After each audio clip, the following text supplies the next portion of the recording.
Namaste and welcome everyone to this Australia-India Strategic Dialogue 2020.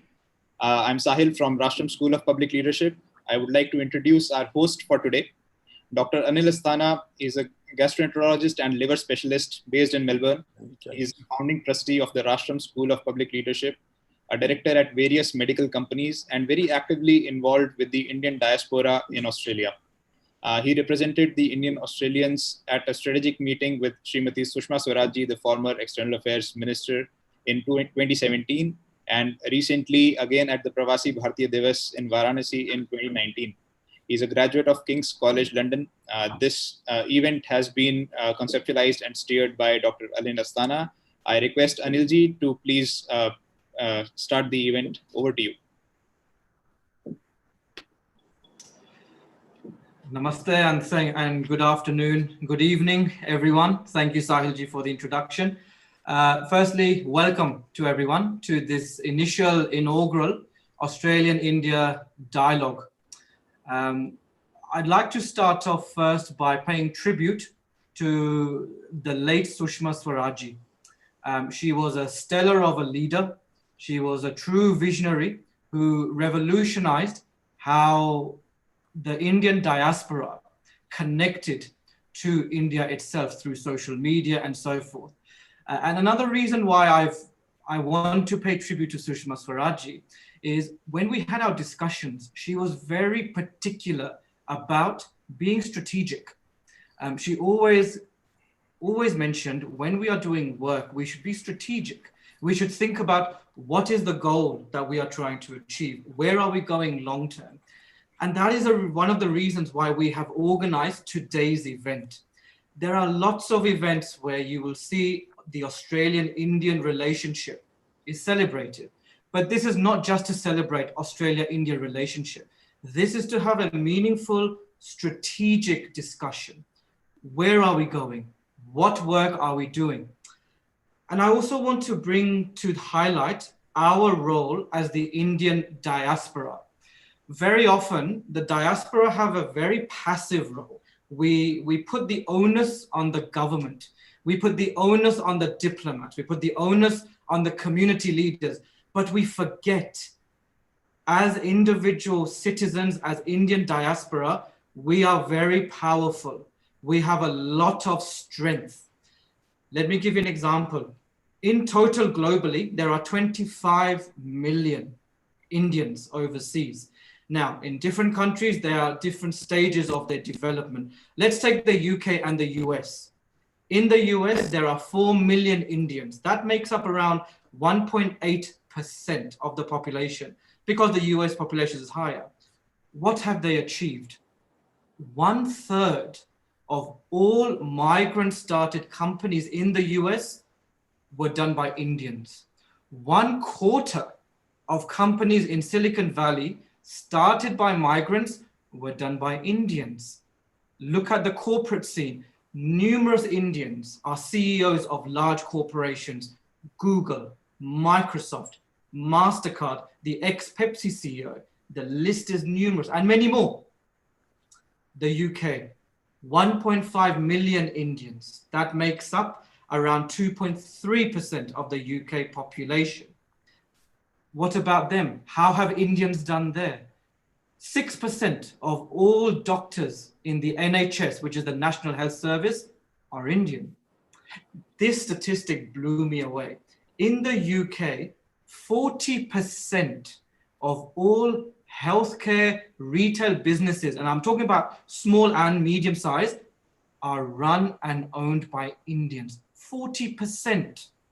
We are very entrepreneurial individuals. We are very innovative.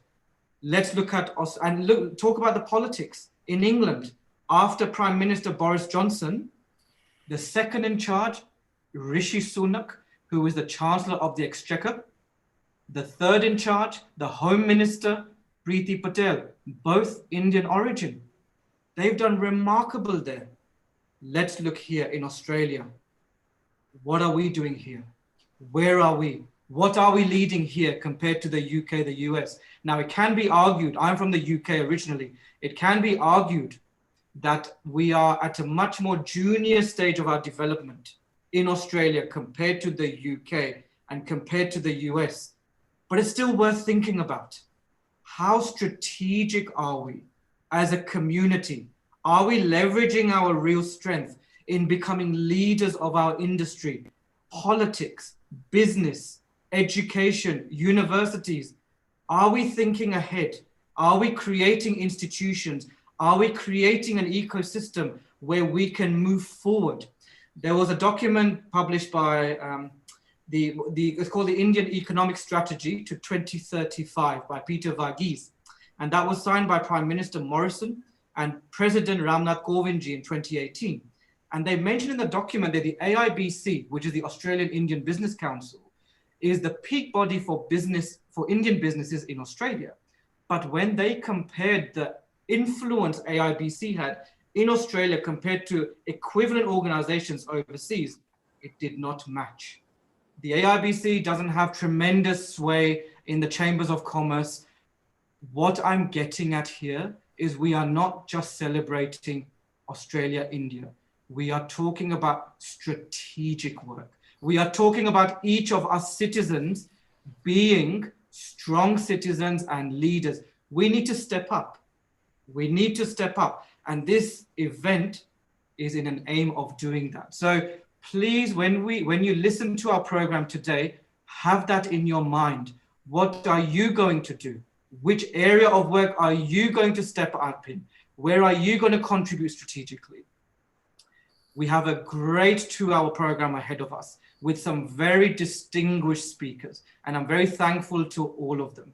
There are 3 main themes of the program today: education research, cultural diplomacy, and trade and defense.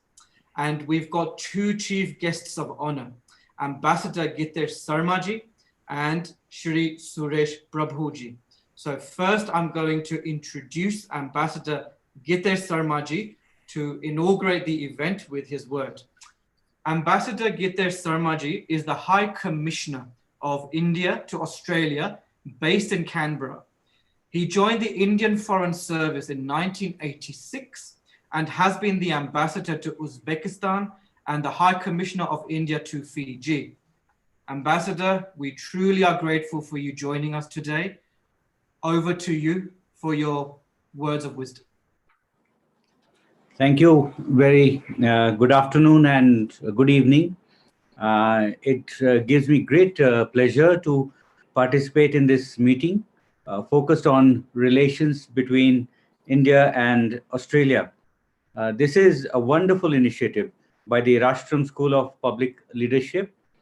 And this is certainly a great initiative and very timely initiative by Dr. Asthana. Thank you so much for setting it up. You have actually made me a little emotional by talking of Srimati Sushma Swaraj right in the beginning. I had the pleasure of working with her in Delhi. I had the pleasure of traveling with her, and she was the most complete person that I could think of. She had, what you said, strategic thinking, but she was a wonderful human being. That human side came across each and every time when you traveled as well. The concern for the most simple person from the diaspora, the concern for people at home who are in trouble.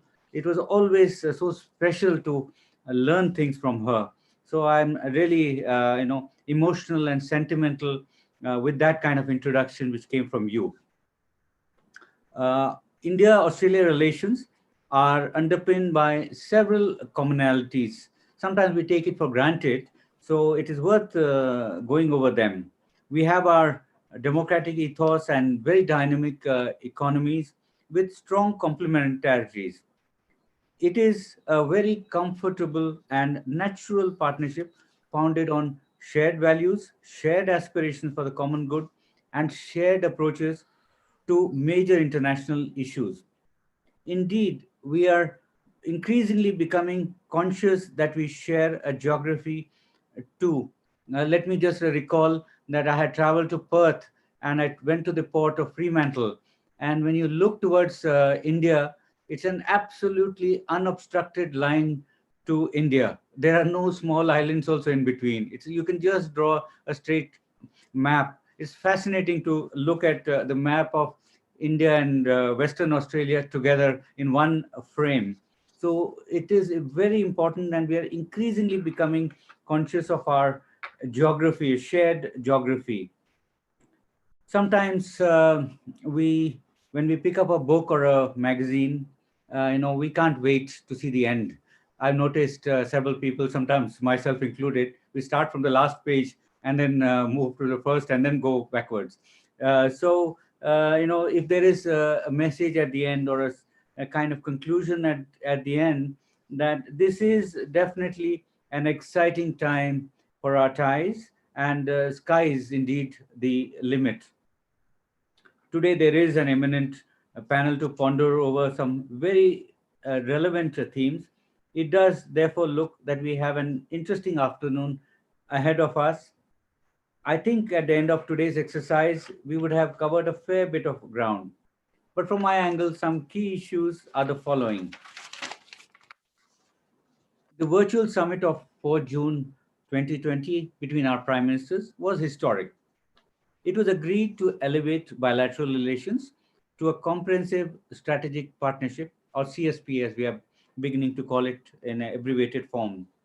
11 years after forging a strategic partnership in 2009, we have elevated this relationship to a comprehensive strategic partnership. So it just took 11 years to realize we had so much in common that we needed to work with greater intensity. This itself is testimony to the steady transformation of our ties over the last decade or so. You have, Dr. Asthana, mentioned strategic several times. Comprehensive and strategic in this document definitely mean what you had in mind.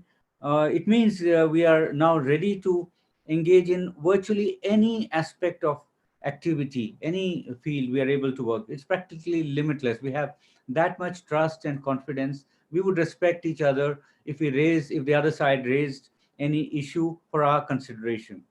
At the same time, strategic means long-term vision for our ties. It's not just transactional. We do a deal or two and go on our respective paths.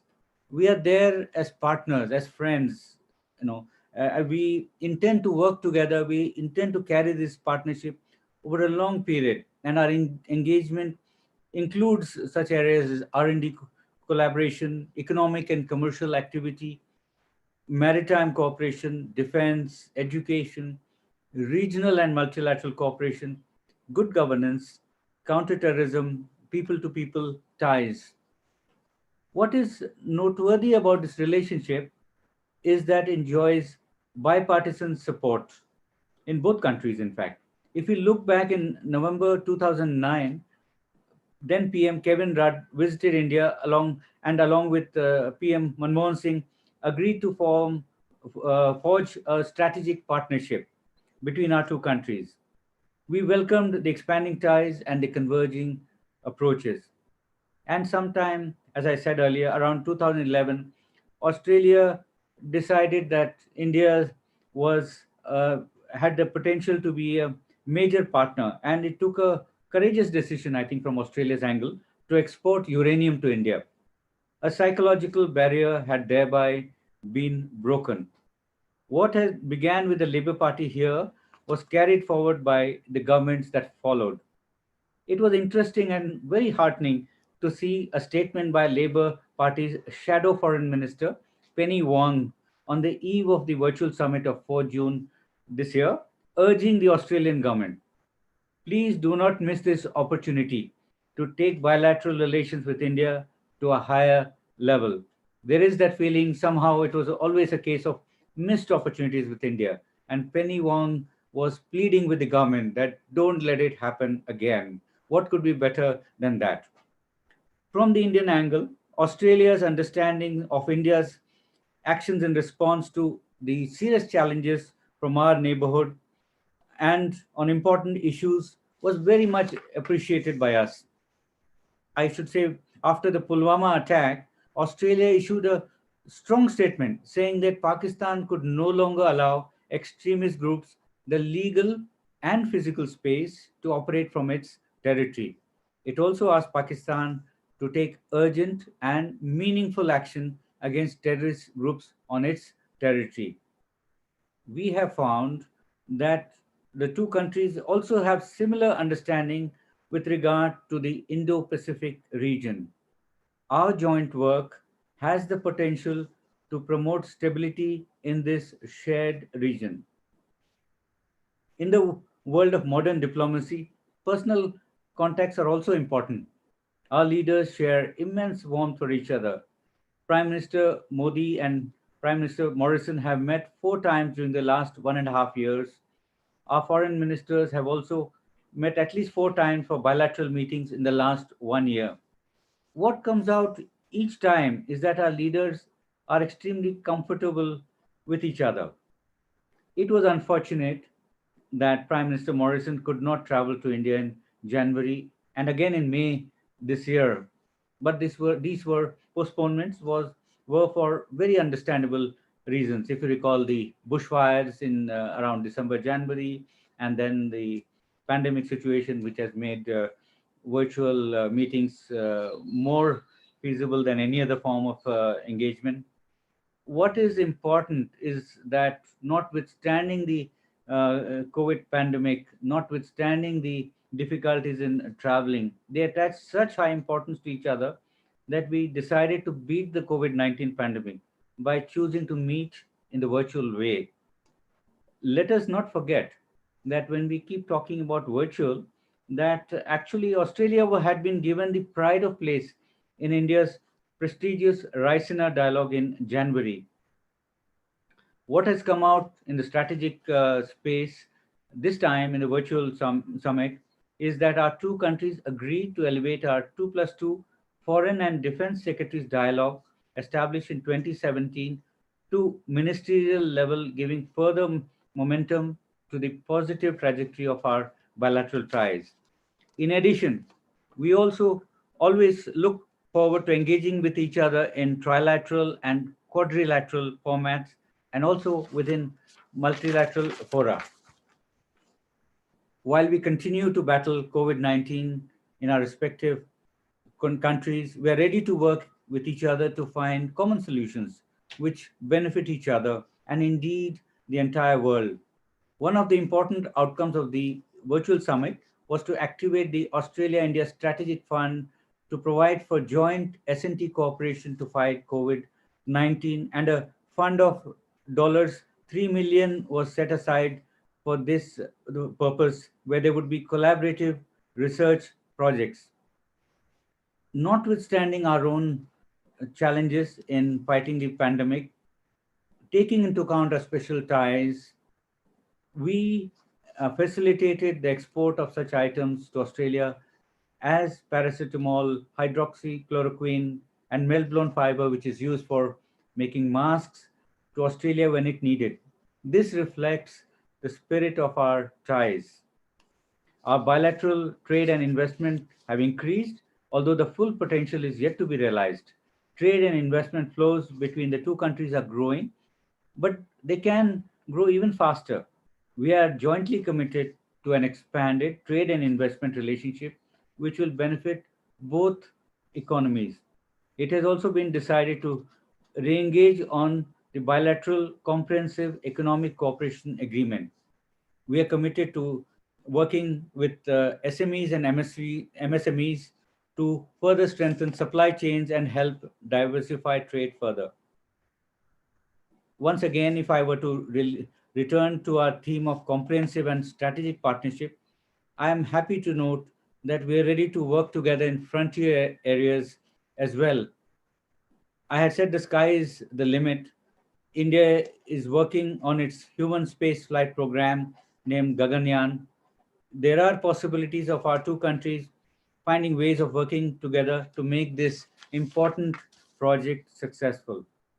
Dr. Asthana, you mentioned about the Indian diaspora, and it gives me pleasure to acknowledge that the size of the Indian diaspora is growing and presently estimated to be in the region of 700,000. But it's not just the numbers. They are extremely skilled, and through their hard work, They have made huge contribution to wherever they are located. The Indian diaspora has integrated well and are greatly respected. There are also about 100,000 Indian students in Australia. Of course, we know that the challenges of the pandemic, posed by the pandemic, has not spared anyone, but they want to avail of opportunities to study in some world-class institutions in India. At the same time, there is a case for India and Australia working together in India, particularly within the opportunities provided by the new education policy of India. This provides a framework in which our two countries can cooperate in meaningful ways to upgrade our institutions, to also to develop vocational skills amongst our younger generation. No conversation on India-Australia ties is complete without reference to cricket. We all know that the world watches with bated breath each time our cricketing legends match their skills. What we do not realize enough is that we share cricketing icons these days in very complicated ways while we are celebrating their achievements. For instance, in the IPL, David Warner captains my own home team, Hyderabad Sunrisers. So sometimes we celebrate these common icons, and Virat Kohli here enjoys tremendous respect for playing the Aussie way. I think it would be fair to even recall that this Republic Day and Australia Day fall on the same day, and I wonder whether it is just coincidence or it is a kind of divine decision to make us celebrate on the same day our respective national days. Therefore, there is much to talk about and much to think about. I'm absolutely delighted today that we are working on a Sunday to reflect on the nature of our ties and how we can add more intensity. This shows conclusively that our engagement will be on a 24/7 basis. We have a wonderful panel ahead, so let me wish the participants good deliberations and all those who are here today on this platform very good health. Thank you very much. Ambassador Sharma, thank you very much for the fabulous, extensive insight into the two countries' strategic connections. I'll keep an eye out for Hyderabad Sunrisers. I'm not very familiar, but I'll keep an eye out for them. And secondly, I think your mention of the human touch, I think, was very important. So thank you for your time, Ambassador Sharma. I'd like to move on to our next speaker now, who is Shri Suresh Prabhu. Shri Suresh Prabhu is India's Sherpa to G20, a trained chartered accountant. He has held the Ministry of Railways, the Ministry of Commerce and Industry, and Civil Aviation in the earlier Modi government.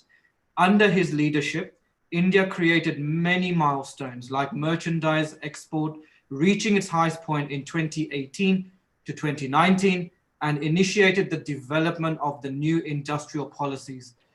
Sureshji, I'll hand over to you to talk about the importance of international dialogue.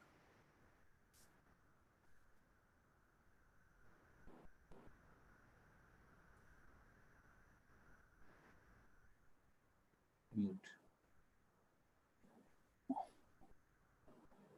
Can you hear me? Yes.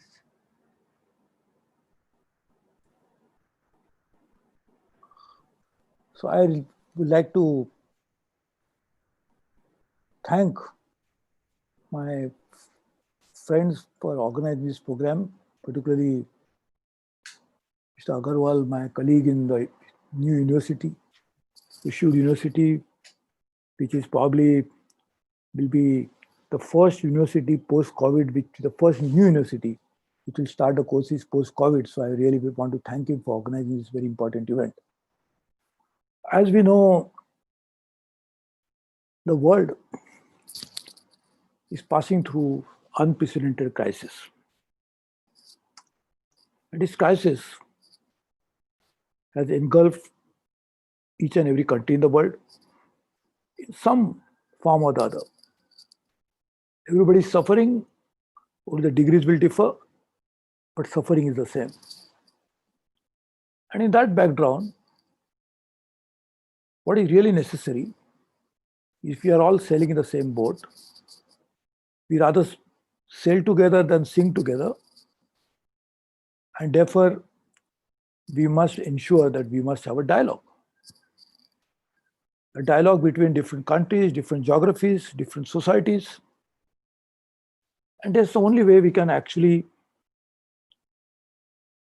decide the right course of action for future. And to do that, it's very important that while the whole world needs to talk to each other, we also must find out two countries also talking to each other.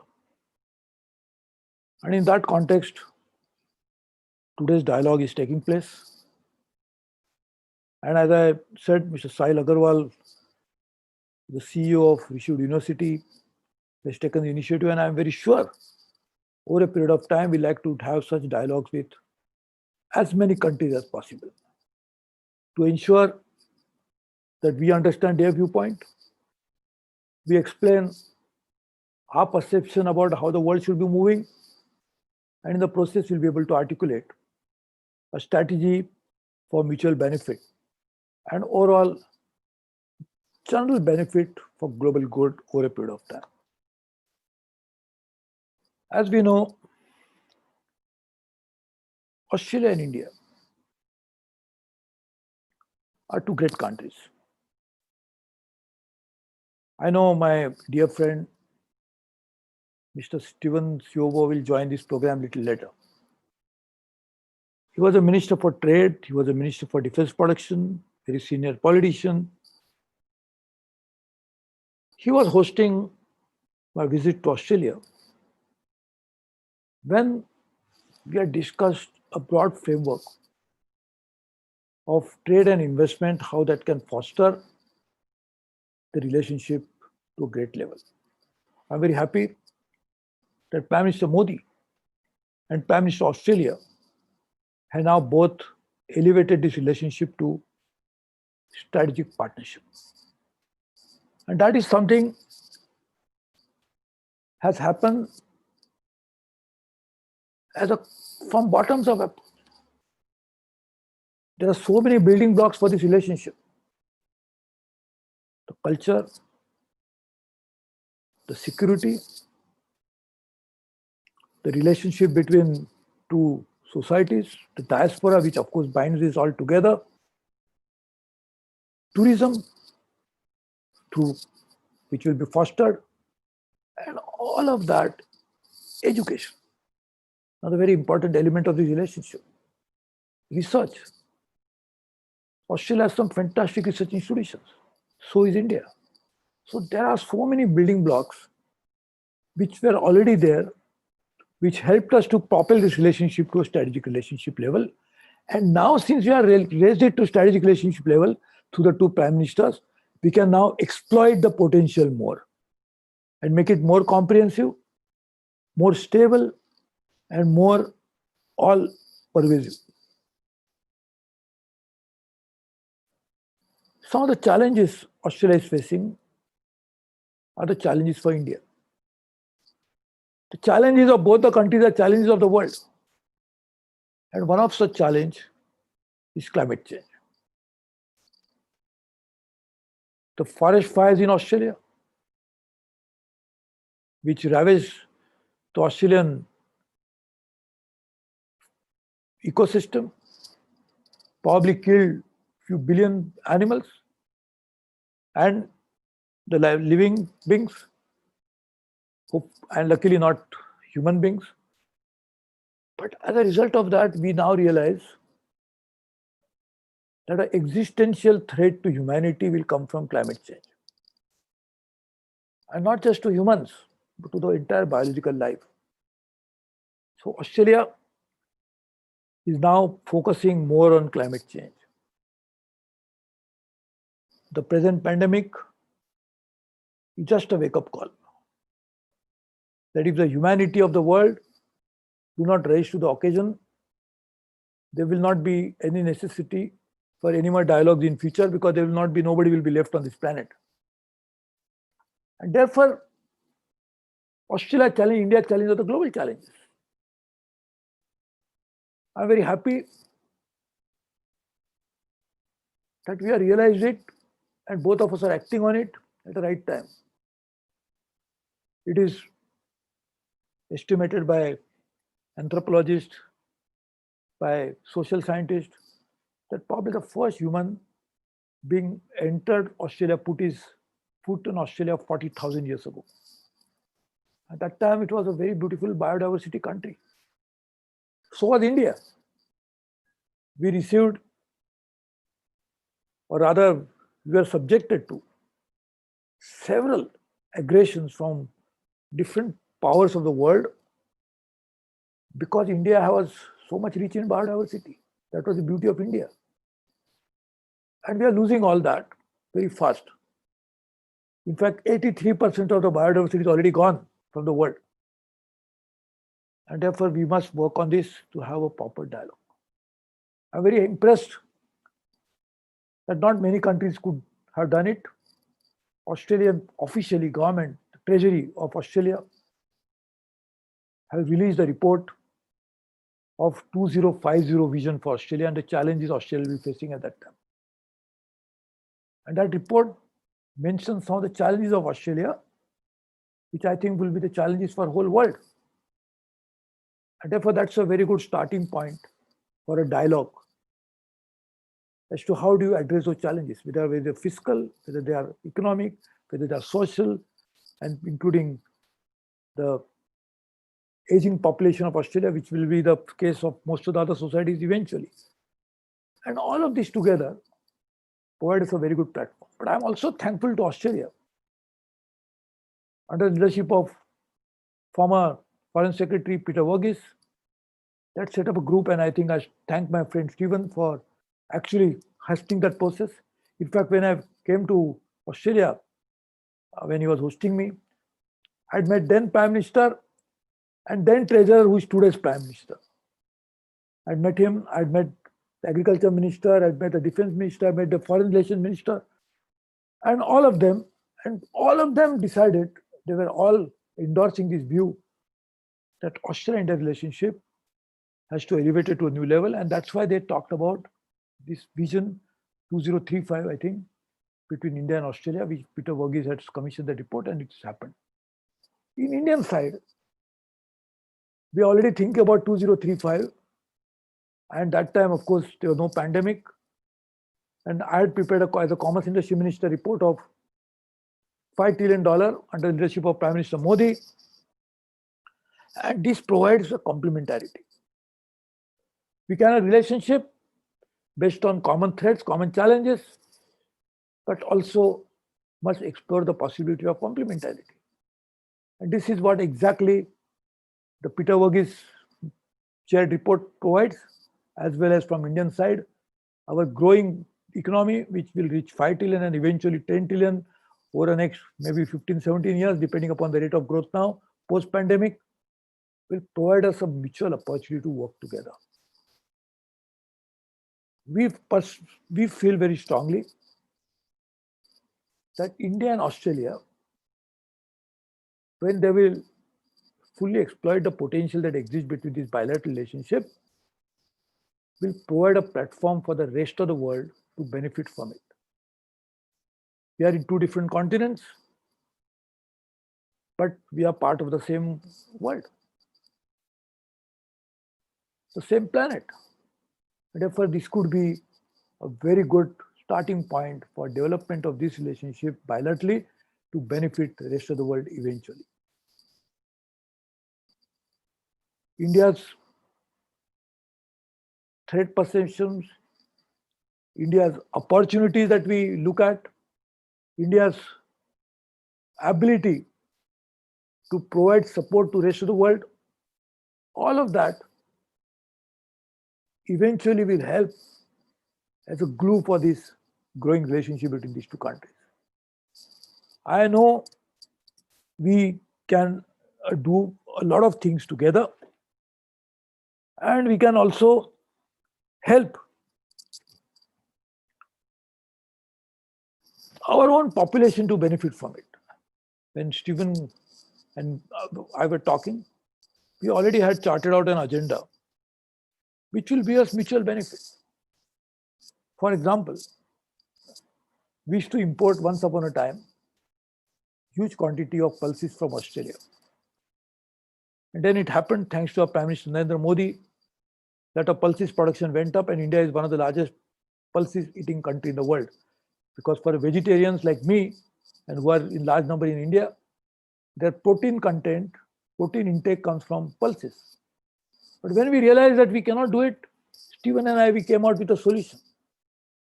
That why not Australian companies invest in India's supply chains, cold chains, create warehousing facilities, which will benefit Australian companies, but also help Indian farmers. Such type of mutually beneficial projects are necessary, which will overcome the challenges which we faced at that time because we are not importing pulses. Obviously, the Australian farmers were not knowing what to do because they had to also decide their own cropping pattern. So coming out with ideas like this will help a great deal. Education, and we always are in quest for learning more. That's a good sign of growing societies. Australian universities are one of the top universities of the world, and we can actually work with them to ensure that we happen. There's one more element, and that should be a part of a dialogue is Australia's super funds are more than the size of Australia's super funds are more than the GDP of Australia. And therefore, we can actually look at opportunities of those Australian super funds to invest in India. In fact, I had a roundtable with them when I visited Australia, and subsequently in India, I met them many times in my different capacities because I handled 10 cabinet positions at various times, including quite a few times with Sushma Swaraj, my dear friend, my sister. And therefore, in all these areas, we can work together. And then, since Sahil wanted me to speak about dialogue between different nations, India would be hosting the G20 in the next 2 years' time, 2022. I had accompanied a Prime Minister in 2014 when Australia hosted G20. We really look forward to working through G20, G7, where India is invited, Australia is invited. We look forward to working with G20, G7 forums and other multilateral forums to raise the issues of common global good together to ensure that we'll make a world a better place. The Saudi Arabia presidency, we have been highlighting this need for public health to be brought to the fore. The challenges we are facing today could have been probably addressed better if we had anticipated a pandemic and could have prepared for it as a global community. We must have early warning system. We must have surveillance system, surveillance points in different parts of the world to know that a localized problem doesn't become a global one as it has happened today. We must have a global effort to develop a vaccine, not after the problem has started, but anticipating a problem. In my native language, Marathi, there is a saying that you should not start digging a well when you are thirsty. So all of this means that there is a huge possibility and potential for cooperation by India and Australia together, which will benefit the global community a great deal. And therefore, we look forward to the possibility of working with all the countries in the world. And this is the beginning of this dialogue we started with Australia, but we'd like to go take it forward. My other colleague and dear friend, Mr. Ram Madhav, who is going to participate and will work with Stephen. I'm happy that two of my very dear friends, Stephen and Ram Madhavji, will speak to each other together. And Mr. Ramadhan, we are working through India Foundation to reach out to the whole world. The reason is that a foundation of the civilizations of the humanity stands on possibility of working together. And that can happen, the working together must be preceded by dialogue to know what we want to do together. And therefore, what you wanted me to speak on is the dialogue. It's a prerequisite for growth, prerequisite for peaceful coexistence. Dialogue is necessary to understand each other and for drawing up agenda for working together. So let me once again thank you for this great platform that we have created today. This is not a one-off event. We'll continue to work together and we'll ensure that each of the edition of this dialogue will lead to taking this relationship to a newer height.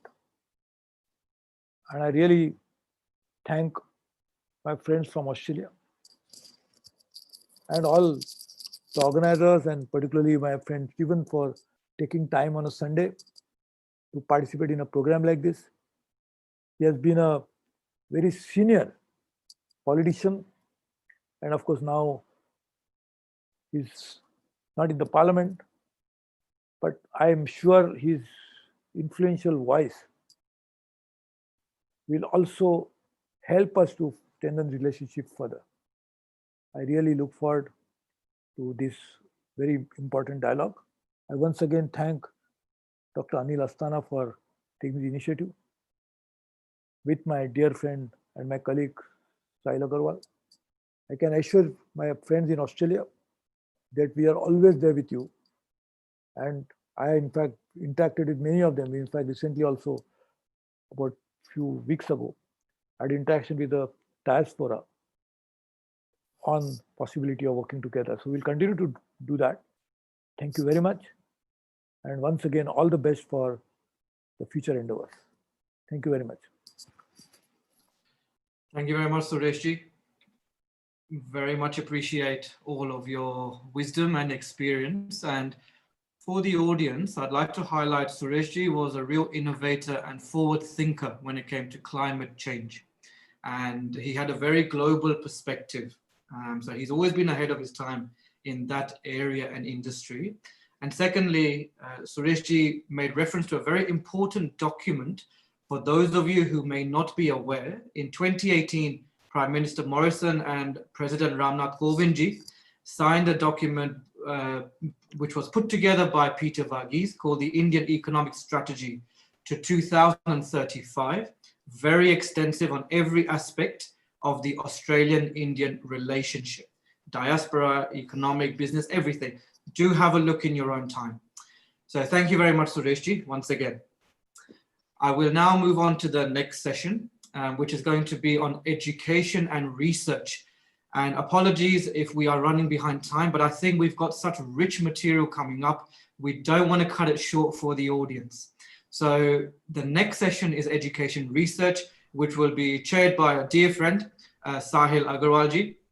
Now, Sahil is the co-founder of Rashtram School of Leadership and Rishihood University. And we will be talking about Rashtram later in the program. He studied engineering at IIT Delhi, education being his area of work. He has written and commented on education reforms, including the new education policy in India, which was recently published.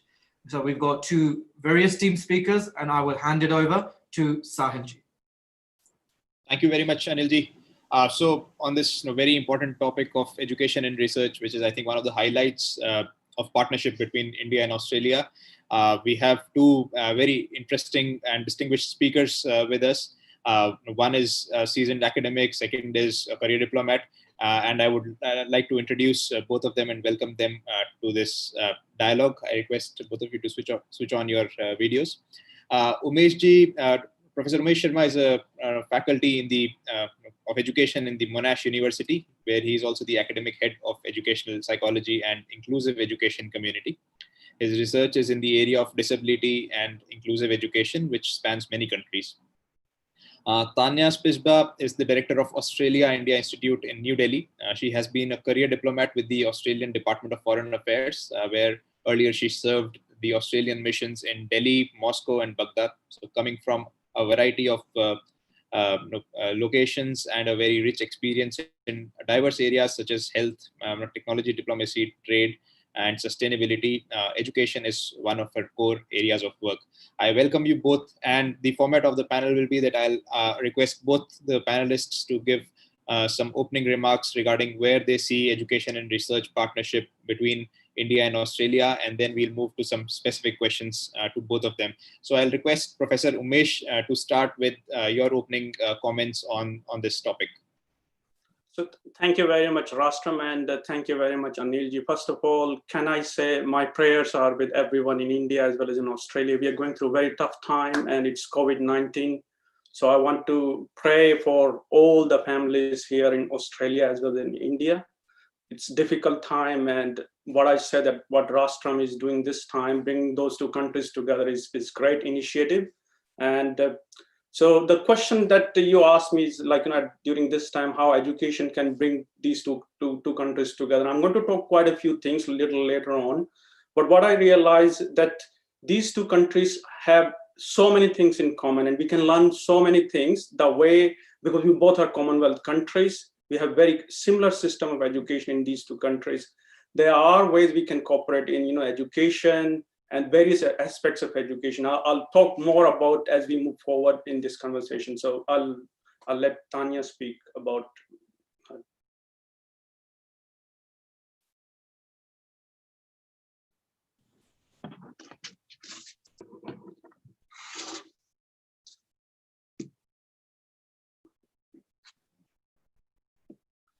Tanya, can we have some opening remarks from your side, please? Yes, of course. Well, thank you very much for the invitation, and it's a delight to be part of this Rishi Hood University initiative from the Rashtram School of Public Leadership.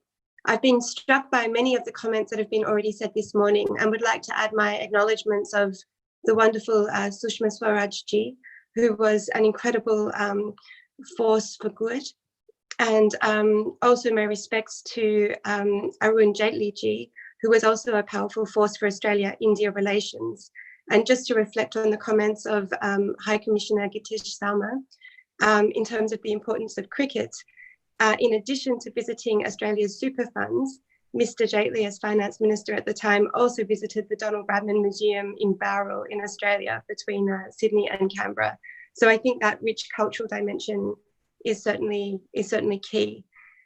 Drawing from Umesh's remarks about the importance of education, I would like to add my own on research.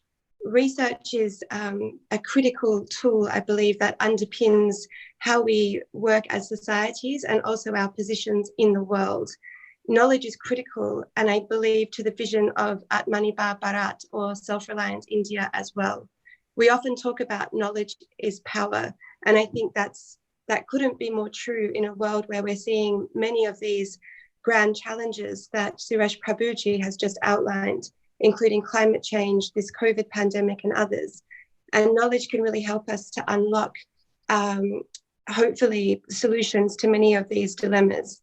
When we think about knowledge of survival technologies like health, water, energy, and food security, all of which Suresh Prabhu has touched on, particularly in relation to pulses and water, knowledge of defense technologies as well, knowledge of technologies that further the quality of life, but also we mustn't forget the knowledge of the world and what it is to be essentially human. So the humanities in philosophy, economics, equity, morality, justice, and spirituality. The development of this critical thinking, or as Prime Minister Modi has referred to as how to think, are key elements of the new education policy that we'll be discussing today. And of course, research will be a fundamental part of this, and working with Australia even more so. Thank you. Thank you so much, Professor Sharma and Tanya, both of you, for those opening remarks. I think you've set the tone of this panel very right. And now I'll ask my first question to Professor Sharma. Sir, you have seen education closely in both the countries, and your area of specialization also is education. Do you think there are areas where both the countries can learn from each other, and what would they be? So, thank you very much, Sahil. This is a very, very important question. Like, when you talk about India and Australia, so the very first thing I want to say is, like, when you look at two countries, Australia and India, what we should not do is we should not think like, there are great ideas in Australia and we should export it to India, and that India is like an inferior country. So we should think that we are two equal partners, first of all. I think this is a very good starting point for us to keep in mind as I move forward. What I want to talk about, there are things that I have learned in both Indian education system as being a student coming from India, and I have seen what's happening in Australia. So I want to make some observations, and I think that might be useful. The very first observation is kids or students in Australia, what they do is most of the time the learning is quite different here. So they'll spend 30% of their time, will be doing most of the work through creativity. They'll be doing lots of sports and arts activity. And this is integrated throughout their curriculum. So this is quite remarkably something quite different what happens to the kids here in Australian system. So what you will notice is like, we talk about open-ended activity, inquiry-based learning. Even recently, our Prime Minister Modi ji talked about, inquiry-based learning and open activities. So what I realized, it's happening a lot in Australian system already. When we talk about kids in India, what I realized, they're working really hard. What I have seen is most of the time, when I go to India, I have seen even my own family, like there are some of kids, they'll be working on Saturdays and Sundays, preparing for a test that's coming up on Monday. So they work really, what I realize is they are spending a lot of time, they're working very hard. I think it's time for us to make them work smart. This is what the time we should do. And I realize what's happening right now is the best time with the new education policy coming up, because this policy has in a significant way can bridge that gap from past to the future. And what I realize what this policy is going to do really well for India is because, creativity is important thing that, everyone talks about internationally. What this policy is doing, it's bringing in a significant way. So one observation I want to make, when I went through the policy, actually creativity is in all the chapters. So it talks about that, we need to be thinking about how do we bring creativity, how do we make it happen. That's a very good thing. The second observation that I want to make about this policy, which is also very good, this is first time I have seen the policy is paying significant attention to what should we do about our marginalized learners. So kids who have a disability, kids coming from scheduled caste and scheduled tribe backgrounds, and they are thinking quite systematically. This is quite significant. And I just want to make an observation. I think most of the people in India will know about the movie by Amir Khan, Tare Zameen Pe. There was a character in that movie, Ishan. And what they show, Ishan is only one of the kids. Actually, Ishans are in all classrooms all over the world. And what we know from our statistics, there are around 10% of kids who have those difficulties. So what we can learn from Australia is, what do we do with kids when kids like Ishan, they come to our schools? Our system prepares, like in Australia, we prepare our teachers really well to teach students like Ishan. What we also do is we provide a lot of support to teachers to teach students like Ishan. And what I'm realizing, the policy that we have right now in Australia is a very good tool for us to move forward, bringing in those ideas. Now, the next task will be the policy, this is what should be done, but how should it be done? That's the next challenge that India will face. And I hope that countries coming together like Australia and India, researchers from different universities, and we can start talking about how can we work together to bring that gap. And that this dialogue provides a great opportunity for us to talk about those ideas. Thank you so much, Professor Sharma. Those were very pertinent points when it comes to education, inclusive education and integrated education. Thanks for that. You mentioned about new education policy, and that brings me to Tanya. Tanya, you have been working very closely in building these ties between India and Australia, first as a diplomat and then now at the Australia-India Institute. So one of your areas of work is to facilitate research linkages, and you mentioned research in your opening remarks. Do you think new education policy will improve the work that you want to do? And do you have any other comments on how this policy is going to affect research relations between the two countries. Yes, absolutely. Thank you. And drawing on from Umesh's excellent comments on education, I think the comments on education are truly foundational to the research culture we're talking about. So what the National Education Policy for 2020 really sets out is this underpinning philosophy of learning, which is also key to research, because you cannot establish a research culture without fostering that intellectual curiosity and desire for knowledge and engagement with ideas that Umesh was talking about. So the idea of working smarter, but also playfully and with curiosity, cultivating this in students will really help to establish the research culture and research desire in students. One of the elements of this policy, so it's a very comprehensive policy. For those who don't know it, it's been in the making for more than 3 years. It's had more than 275,000 submissions. So it's a very well-informed document and really tries to bring in every type of stakeholder imaginable. It works on the basis of thinking about the student from the age of 3. So really transforming the idea of how we approach education. So from age 3 up until university or higher education. So by establishing this very strong base that Umesh just outlined for us, the policy then goes on to establishing a research culture, both by transforming higher education to have specialized research universities as well as teaching universities, but in addition, establishing the National Research Foundation, which the Honourable Finance Minister Nirmala Sitharaman outlined even last year in the budget. So the purpose of this National Research Foundation is to also create a multiplier effect. So India has, of course, invested in research and invested heavily, but often in department-specific ways or ministry-specific ways.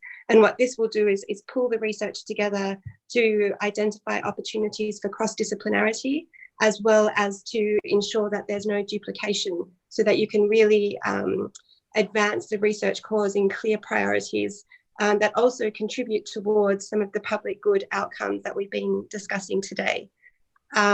This, combined with the focus on institutes of eminence, is something that I think will really foster a strong collaboration with Australia.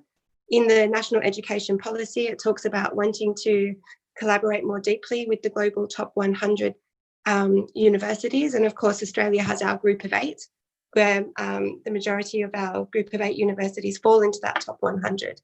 The other thing that the NEP will do is not just cultivate this genuine research culture within India, but increase the recognition of India's reputation as a source of research and knowledge. Of course, this isn't new at all to India. India is an ancient civilization. Nalanda University was arguably the first university in the world. So as a civilization, you know, India has developed knowledge since as early as the 5th century BC and before. So this is really a coming home and a coming back to India's research strengths, and then seeing how we can work together through perhaps the institutes of eminence and working on priorities such as health, technology, food and agriculture, water, and aspects of climate change, in addition to those underpinning humanities that are really critical for the flourishing of democracy and for a human-centric world and a human-centric multilateralism for the common global good, which is what Prime Minister Modi and also Suresh Prabhu have just outlined. Thank you, Tanya. So what I get to know from you and also from Professor Sharma is that the policy is not only on has not only brought reforms in education, but also a lot of reforms in research. And that will help certainly our institutions of higher education collaborate even further. So my question to both of you is, because you are working in an institutional setup in Australian universities, what kind of challenge do you see, or what kind of an opportunity do you see when you engage with India? Anyone can do that. Thank you very much, Sahil. Can I mean, first of all, I want to talk about Tanya made a very good observation. Like, this is first time Indian policy, national policy has established a National Research Foundation. I think I don't know how many people in India recognize this. This is a quite significant step that India is launching right now, because it will create a new culture in India, which is research culture, and it will bring all the universities to start thinking about what are the kinds of research we should be doing, and more competition between universities, and hopefully better research projects. What I want to do, there are a few observations I want to make, like being a researcher who came from India to Australia. What I have realized, in India, most of the time we are consumers of research. We do not produce, what we do produce research, that research does not get published in some of the top journals in the world.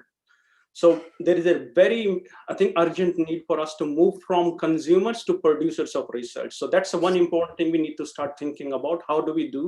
How can universities be supported, and how can countries come together, Australia and India? The second thing I learned when I was doing my research is that you either publish or perish. But now I realize you can publish and you can still perish, because sometimes people don't read your papers. So what I think India should be careful, rather than pushing too much pressure on people to publish, what they should say is what kind of research you want to publish. And this is where I think this is the time, as you're launching the new policy, universities can play a very, very important role to start thinking about undertaking research that is groundbreaking, that bringing and solving some of the problems of today, but also thinking about the problems of tomorrow. Prime Minister Modi talked about future ready, and he used quite a common, in his speech. What I realized, future is changing quite fast. Think about 2 years ago, there was no COVID-19. No one was talking about vaccines. So what I'm saying, if future is going to change so fast, are we ready for that future? And what can universities do together? So what we should be doing together is thinking about, for the rapidly changing future, what are the kinds of projects we should be doing now, and how will we prepare our graduates in our universities to get ready for that future?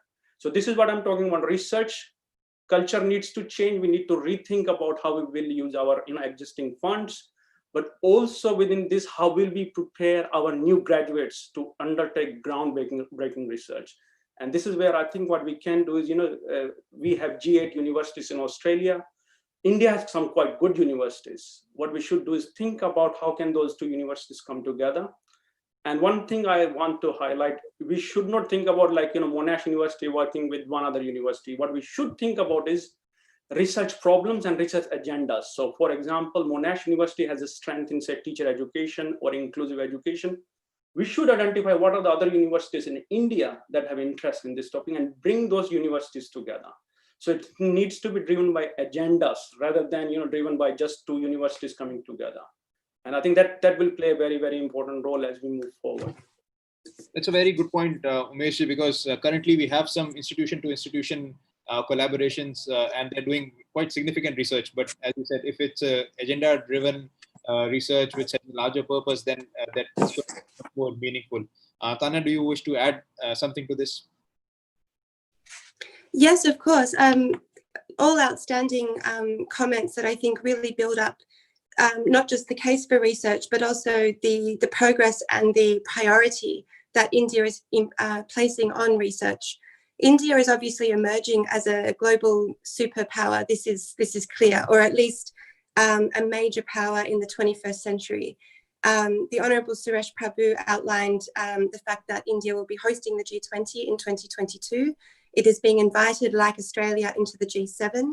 It is, again, a non-permanent member of the UN Security Council from 2021 to 2022, and it now has a very prominent role in the World Health Organization as well, having just assumed the chair of the World Health Board. So with this level of global responsibility and leadership, being backed by knowledge and research as well, I think would be key.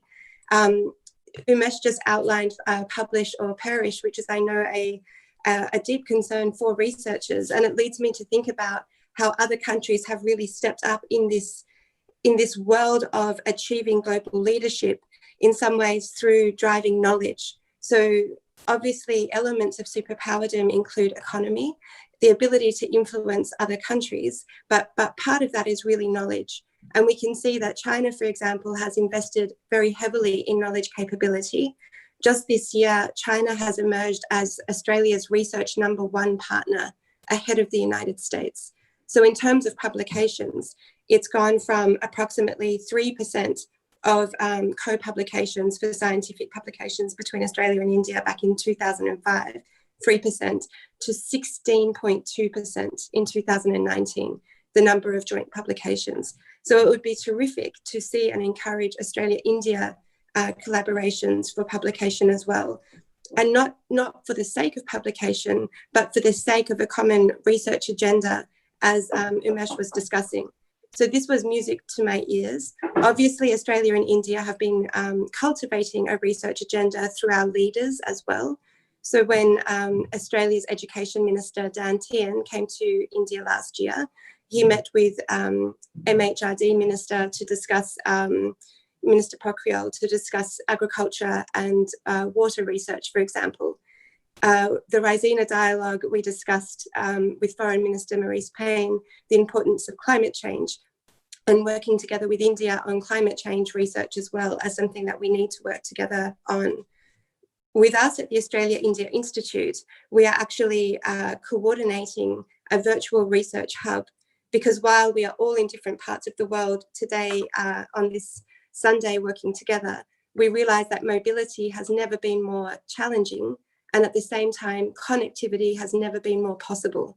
And I think through this mechanism of understanding connectivity and how we can connect virtually, what we really need to do is start mapping out where those expertise lie. We're very fortunate to have an ever-growing diaspora in Australia of Indians and Indian researchers, but often we are in some ways limited to having research collaborations around who we already know in each other's countries. And what we at the Australia-India Institute would like to do is develop a broader picture of where subjects' expertise lie, so that researchers from distance can more easily identify one another for joint collaboration on public good challenges. Wonderful. So these were extremely interesting observations. It's just that the time allocated to this panel is about to exhaust, so I would have to summarize our discussions here. I think we covered a lot of important points from philosophy of education and how at the policy level the two countries are interacting, and then the policy reforms that are happening within India, and then to individual institutions, and how we can create a much better research atmosphere. So I wish to thank both of you, Umesh ji and Tanya, for giving those comments. We have some questions from the audience, but I think we'll have to take them offline. We don't have the time to answer them live. And on that note, I thank you both for taking out time from your schedule on a Sunday, interacting with us here. And I must mention to the audience that we are in 3 time zones. Tanya is in Europe, Umesh is in Australia, and I'm in India. So it's good that virtually we're not just interacting, but also discussing how we can take education and research ahead. With that note, I would give the dice back to Anil Asthana ji. Thank you. Thank you. Thank you very much, Sahil ji, and wonderful first session. And as Sahil ji said, look, these sessions are not for giving the audience definitive answers. It's just to stimulate your mind and just to highlight where work needs to be done, and there's a lot of work to be done. The next session is on cultural diplomacy. Now, in some people's mind, that may not mean too much. And I cannot help but quote the former Indian Foreign Minister spokesperson, Saeed Akbaruddin, who said, India's soft power now goes beyond books, culture, and cuisine. So on that note, I'm going to introduce Shobhit Mathur ji. Shobhit Mathur ji is a very dear friend. He is the co-founder and dean of Rashtram School of Public Leadership. He's an alumni of IIT Mumbai, the University of Washington, and Indian School of Business. He has over a decade of experience in engaging with youth in the process of nation building. He's done a lot more, so that's a very short bio for him. Shobhit ji, I'm going to hand the stage over to you. Thank you. Thank you, Anil ji, for that gracious introduction.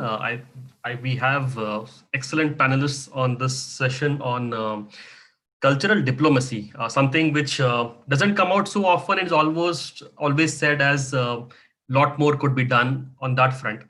We have Consul General Rajkumar ji. He's the Consul General at the Consulate General of India in Melbourne. He has over 33 years of experience in the Ministry of External Affairs in New Delhi and served in different capacities in diplomatic missions in Libya, Malaysia, Kenya, United Kingdom, Nigeria, Panama, Sri Lanka, and Afghanistan. He has enriching experience of working in political, consular, and commercial and cultural desks in these missions. That's a very wide experience from across the globe, and we are lucky to have him today. We also have Honorable MP Kaushaliya Vaghela ji. Kaushaliya Vaghela ji is the member of the Legislative Council for the Western Metropolitan Region in Victoria. She was born in Jamnagar in Gujarat. So for all the Gujarat audience there, she's one of you, India, and she's moved to Australia in 1998 with her husband. She's been the first Indian-born MP to enter the Victorian Parliament and is also the first Indian-born Hindu to enter any parliament in Australia. Lucky to have very esteemed panelists with us today on this very important topic of cultural diplomacy. Let's begin. And I would request the audience to keep their questions coming because we'll have a watch on them, and if the time permits, we'll love to take them. I would begin with the Consular General Rajkumar ji. If you could open your remarks with how do you define cultural diplomacy, something which is not very well studied, and its importance specifically between Australia and India relations. Over to you, Rajkumar ji.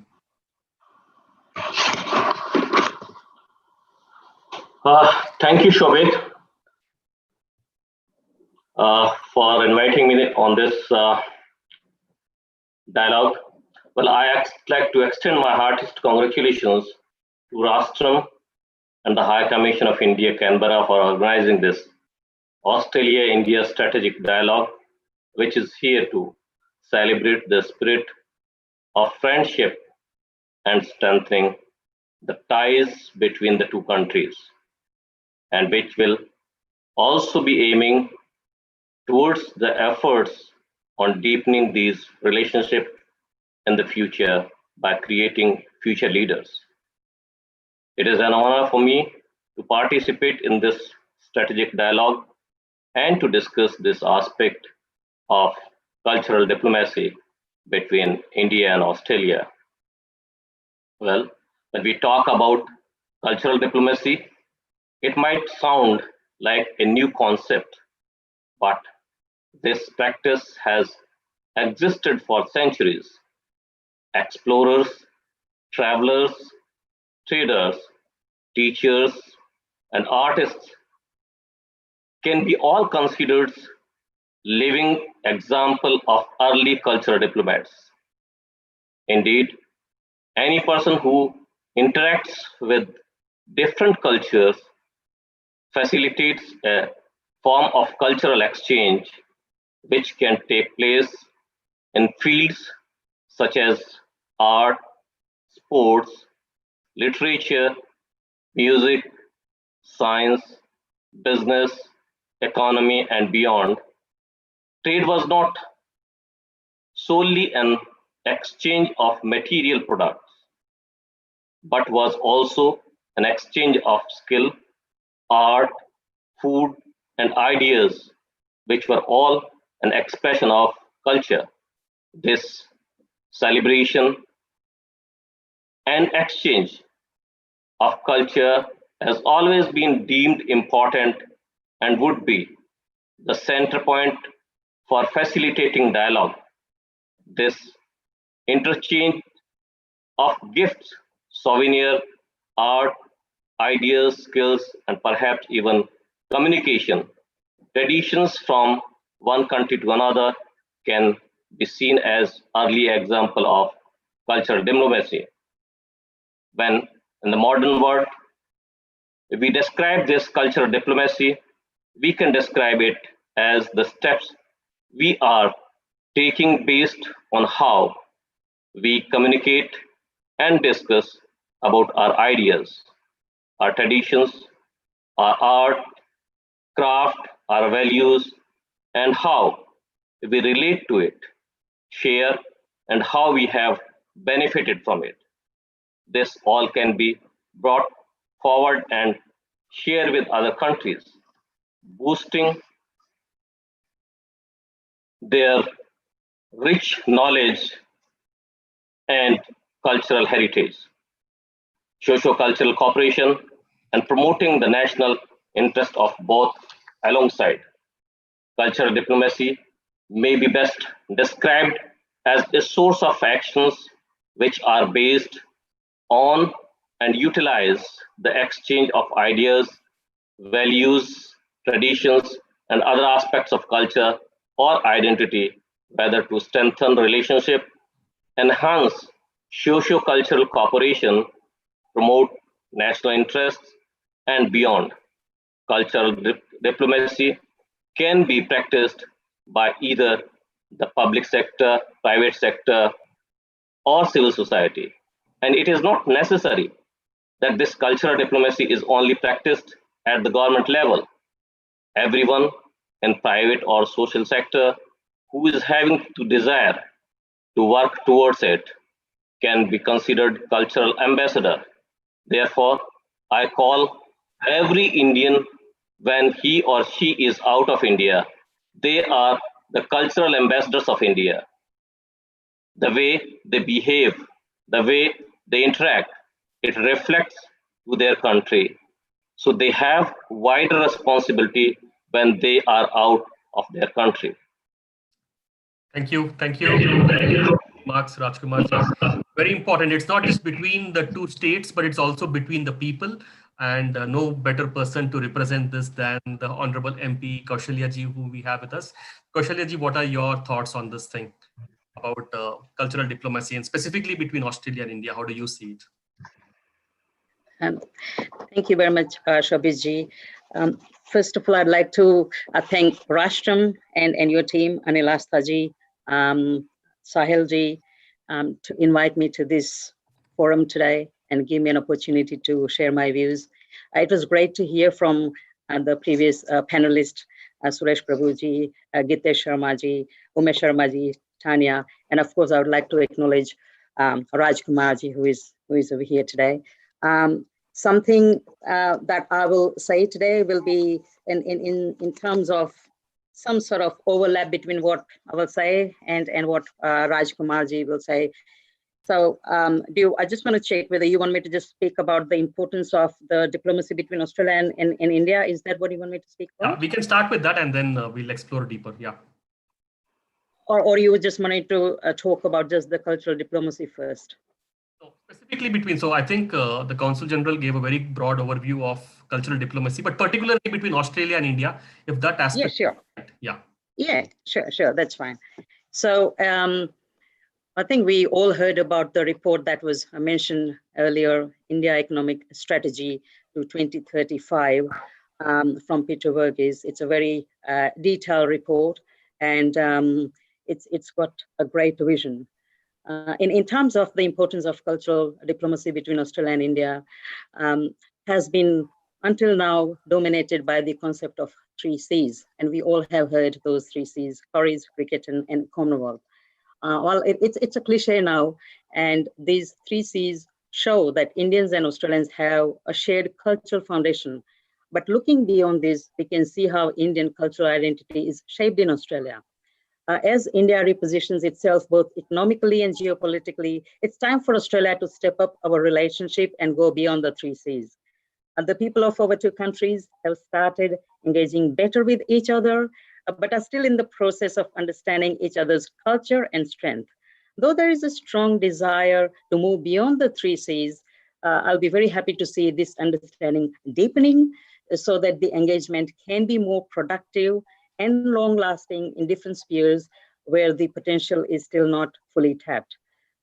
Cultural diplomacy shows our core values and promotes Australia as an innovative, creative, diverse, and a tolerant nation, and as an attractive place to live, work, study, and invest. Cultural diplomacy provides an opportunity for Australia to retain its important standing in the region. Engaging with India requires vision and leadership. Both of our countries share a long history and common bonds, but that has not yet resulted in a strong trade relationship that we would like to see. India is a huge market and provides a massive opportunity for Australia in terms of jobs and investment. There are several shared values and aspirations, particularly multiculturalism. Additionally, contemporary Australia is one of the world's strongest economies, and India has earned the distinction of being the fastest growing. And every citizen of any country has a stereotype image of other country and its inhabitants. Indians and Australians are no exception to this. I would say generalizing about any country in any perspective would be wrong, and cultural diplomacy helps in removing stereotypes. Thank you, Kaushaliya ji, for those remarks. So we'll stay with you. I want to explore this issue further. Typically, the Indian community organizations in Australia, they're very fragmented. They take up specific aspects of the various things you spoke about, like music, arts, food. But then how do we get these two, all organizations to work together as one, under one umbrella? Is it possible to reduce this fragmentation and work in a more coherent way? Specifically so that the focus on the cultural diplomacy aspects become stronger? How do we reduce this fragmentation? Please. Well, if I could tell you the easy answer was yes, then it would have already been done. But we just need to explore further why it's not possible, if it's not possible, and if it's possible, what we can do to make it possible. So, millions of Indians are living in different countries, and in many countries, they are not only notable investors, but also opinion makers in their respective countries. They also hold important posts in the government and in vital non-government sectors in the country of their adoption. Spreading Indian languages and culture, they have formed Indian associations and organizations at local, regional, and national level in Australia. They do all kinds of activities to keep Indian languages and culture alive in Australia. It is important to acknowledge that the Australian Indian diaspora is not one cohesive whole. Much like India's complex society, it is made up of diverse subgroups, state and community associations. We are relatively newly arrived migrants in Australia compared to the Indians in other Western countries like UK, USA, and Canada. It will be difficult for them to work as one group as they are formed on basis of the region or the faith or the religion or their languages. And the positions which are currently being taken by the leaders in our community over here, they usually don't become vacant. This does not give chance to a more capable person to progress the objectives of the organizations at top level. Today's youth are tomorrow's leaders. We need to mentor the youth, give them a chance, ensure that they learn our languages and our culture. Our community organizations are doing wonderful work, but they need to do differently than what they are doing now. There are many opportunities here. We have got so many grants programs from all three levels of governments in Australia, which gives the unique opportunities to display our culture. But we need to let the capable people come forward, and we need to support them to become prominent in their own sectors. Thank you, Kaushaliya ji. That's very interesting what you said. Maybe if I could ask you a personal question. I mean, because you are the very first Indian-born Hindu to enter any parliament in Australia. So I would want to understand how, I mean, are there any challenges you have faced? How did the people of Australia, I mean, were you working with? How did your constituents respond to you? So something about your personal life, which we would want to know about, because being here, we didn't hear too much about that.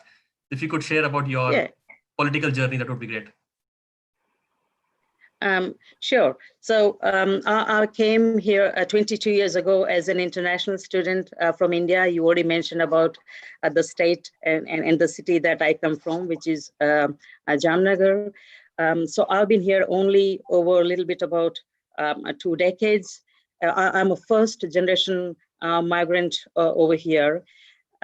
But if we see over here predominantly Indian diaspora who have made their name in terms of becoming member of parliaments in Australia, they are either a second or third generation Indians, or maybe they are probably Anglo-Indians, or they are from metro cities or bigger cities. It is hard. So why it is hard? If we give the example that out of 700,000 people of Indian background who are in Australia right now, I'm the first person in Victoria to become a member of parliament and from Indian background. And then in terms of in entire Australia, now India is predominantly a Hindu country. And from there, we have got so many people who have come to Australia, and still we haven't had any Indian-born Hindu person. So that clearly says that it is difficult. But in terms of journey, of course, anything that is difficult, it's not easy. If it was easy, someone else would have already done it. But there are a few things that what I did, and I think that works because I come from a political background, or because I'm a politician now. Things that probably worked with me in terms of in this area that can be replicated in other areas as well. And the first thing that we need to remember is there are no shortcuts. So something like this, if you want to achieve that something which is at this level, then it is going to take a lot of time. So it will take a lot of persistence from you. Also, we need to make sure that we have people who are capable to do such jobs. And the thing is, we have Indian migrants who have come here. They are highly educated, but I think when it comes to leadership, the way leadership works over here in terms of our community organizations and our community, I see that we are all leaders and we don't seem to have many followers.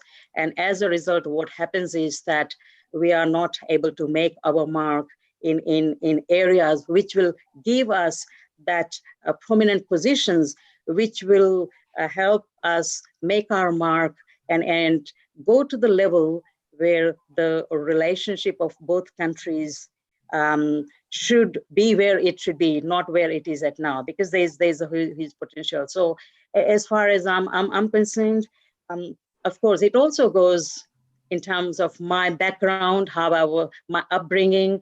My dad was in Air Force, so the military training sort of helps you. Hard work. The thing is, people don't realize that to be where I am today, I'm just a new MP, to be where I am today, if we put the total number of years, it's taken me and my husband's combined years, 25 years into where I'm sitting today.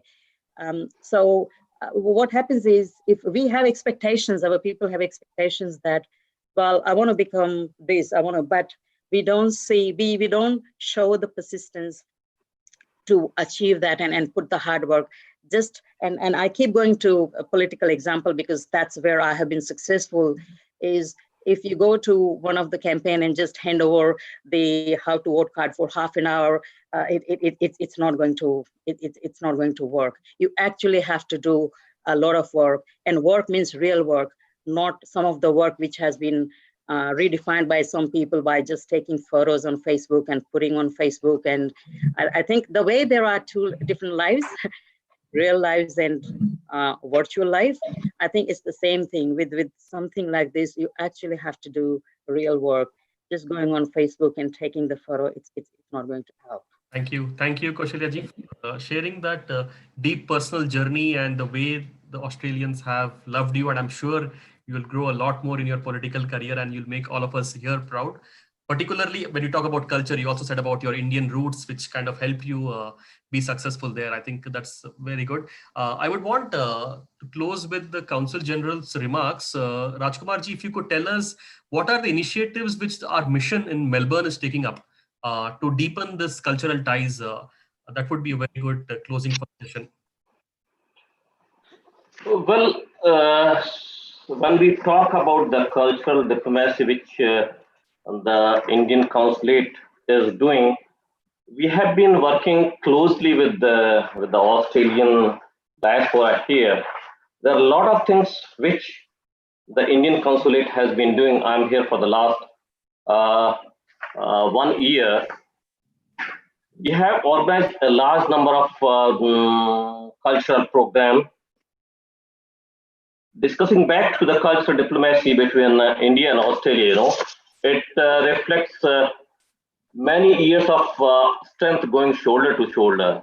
With the diplomatic relations started from a pre-independence period, the relations are not only at the government level, but they are showcased and brought forward to other culture avenues too.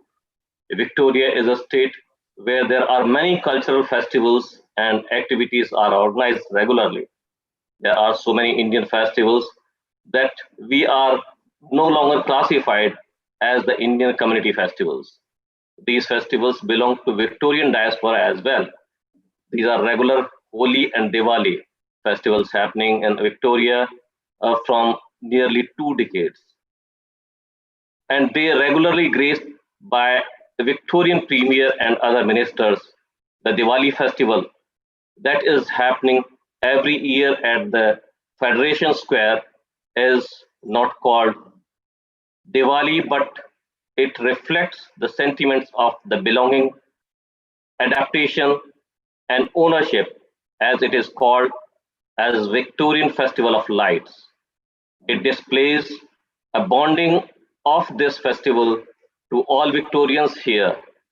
Along with these annual festivals, there are many festivals that have started taking place from the last 3 years, be it Ganesh Chaturthi or Tej Festival. Organization and participation in these festivals gives a message that how Indian diaspora and men from Australian community is participating and building up cultural diplomacy between these two countries. Last year, the occasion of 550th birth anniversary of Guru Nanak Dev Ji was celebrated with great pomp and show here in Victoria. To take further, both countries are doing their part in building and making this relationship stronger. Not only in Victorian government doing their part by just attending them, they are also promoting festivals by organizing and associating grants for successful organization of these festivals. On the other side, India is also sending cultural troops for organizing performances here in Australia on regular basis. And India, the Australian culture is getting promoted with the participation of many Australian business and cultures in their respective areas, be it participating in MasterChef or Australian running restaurants there, or Australian students teacher learning yoga or teaching on educational institutions. Our consulates also plays a major role in celebrating and promoting these inter-country cultural relations, where we also organize many events last year and have invited Australian diaspora, which can be started from the International Day of Yoga or inviting Ragi group to perform in Gurdwaras on the occasion of Guru Nanak Jayanti. It is basically. Sorry, I have to cut you short because we have the next session also planned and we have the speakers waiting. But that was a very interesting range of activities which the mission in Melbourne is taking up. I heard Tej, I heard, the Guru Nanak Jayanti, the 550th anniversary. The range of activities which the mission is taking up really shows the kind of commitment we have to the Indian Australians and as well as developing this cultural ties deeper. Thank you, Consul General Rajkumar ji and Honorable MP Kaushaliya Vaghela ji. It was great having you both today on a Sunday afternoon, sparing your time for interacting with our global audience. We hope to stay in touch and continue these conversations. Thank you once again. Anil Thank ji, you. Thank you. All the best. Thank you. Thank you very much. Thank you. Anilji, back. Thank you, Shobhit ji. And thank you to all the panel speakers. That was wonderful. So in the interest of time, we will move on swiftly. And the next session is on trade and defense. And we have two very, very esteemed speakers with us. So I have the privilege of introducing them and being the chair for the session. Firstly, I'd like to introduce Shri Ram Madhav ji. Ram Madhav ji is the National General Secretary of the Bharatiya Janata Party, BJP. He has been the National Executive of Rashtriya Swayamsevak Sangh, RSS, and has been involved in public service since 1981. He serves as member of the Governing Board for India Foundation, a premium think tank, and he is a master strategist at his work. The other panelist is Stephen Ciobo, Honorable Stephen Ciobo. Stephen is a retired Australian politician who has served as the Minister for Trade, Tourism and Investment, the Minister for Defence Industry, and Minister for International Development and Pacific.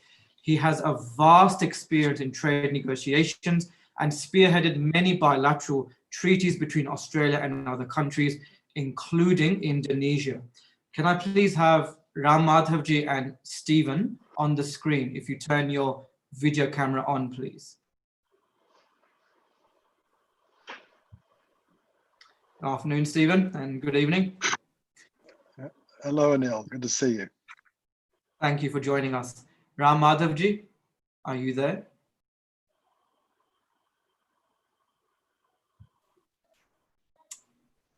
I'm not sure. I'll just tell the team to help Ram Madhav ji. Stephen, I'll start with you, and hopefully Sure. Ram Madhav ji will join. So I'll just set a bit of context, Stephen. Last month only, Prime Minister Morrison announced that the Australian defence budget will be increased to $270 billion. Oh, sorry, Stephen. Ram Madhav, namaste, okay. and good afternoon.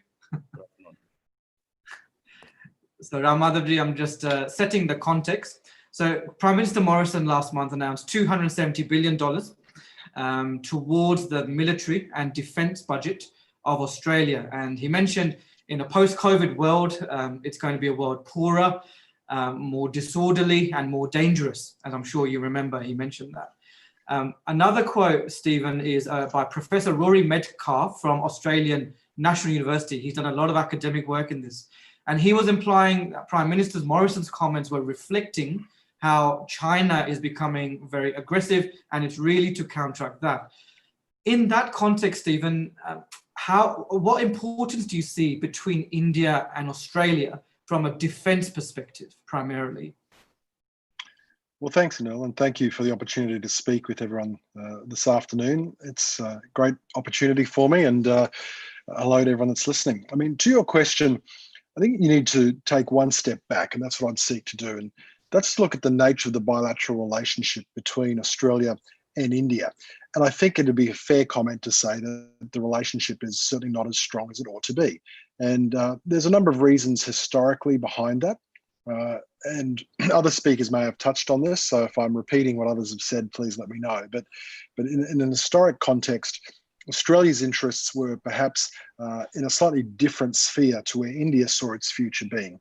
And although there are many tenets of our societies that are very similar, and of course we have a great passion for sport, as each of us knows, but we saw a slightly different approach. Australia over the last several decades has been very focused on opening up trade opportunities, a strong advocate and believer in free trade, a country that's really been at the forefront of pursuing open trade as much as possible.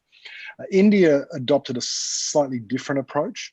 India's approach historically has been to build self-sufficiency, and that has come at the cost of open and free trade in many respects. And so that has meant that we haven't seen those linkages in the trade investment sphere, which often underpin the approach of many countries.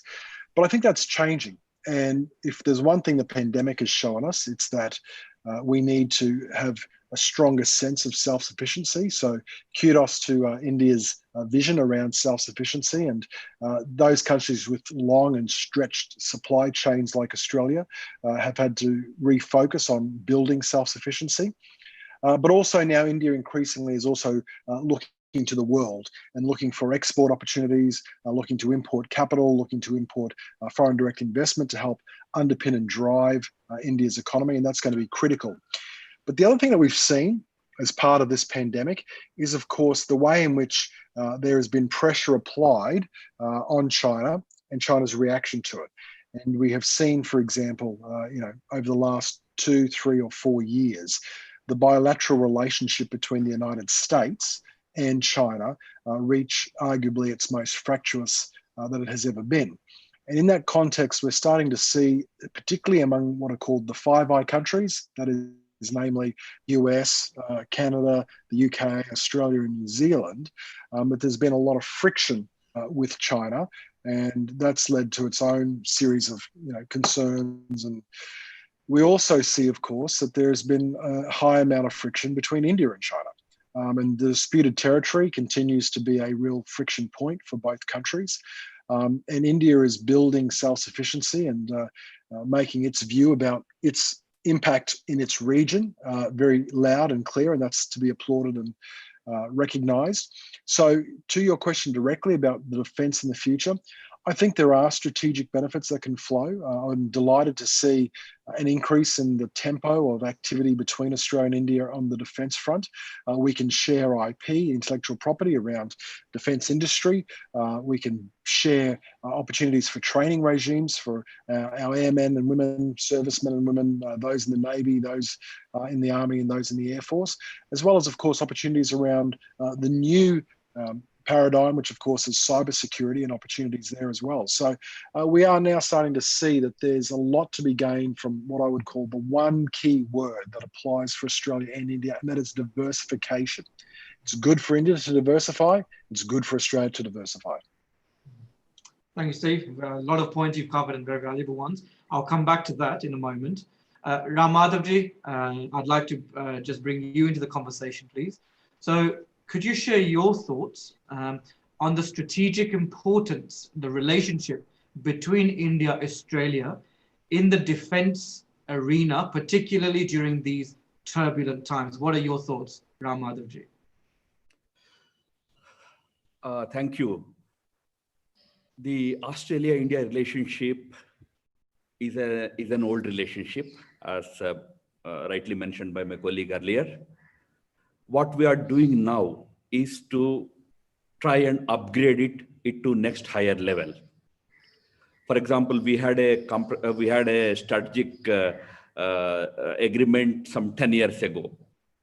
What we did was to upgrade it to a comprehensive one this time.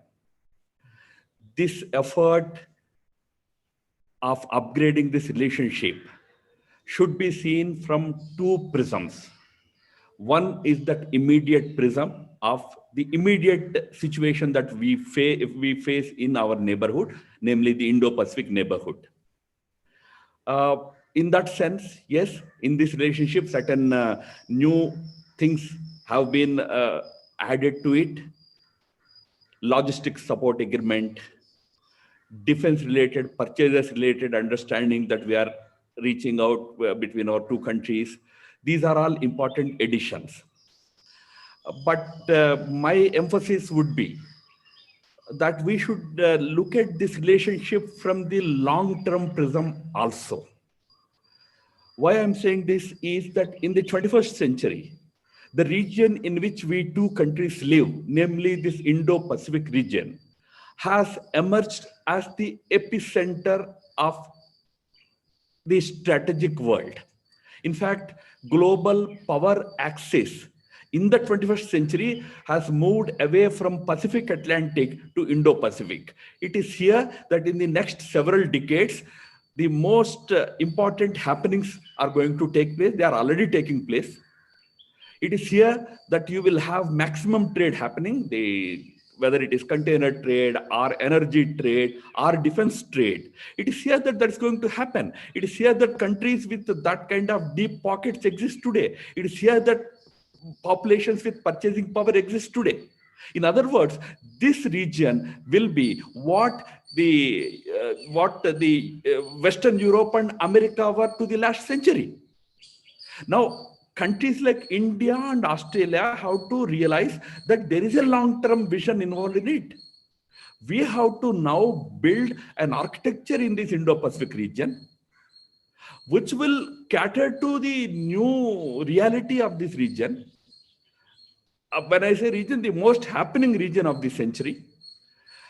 It's not just enough to look at it from the prism of what the third country, namely in this case, China, is doing. Although there are certain contemporary challenges, I do agree what's happening in the South China Sea or East China Sea, how China's rise as a military power, together with an economic power, how it is putting pressure on countries like Australia, countries like India. Today we are facing a border issue with China on the land.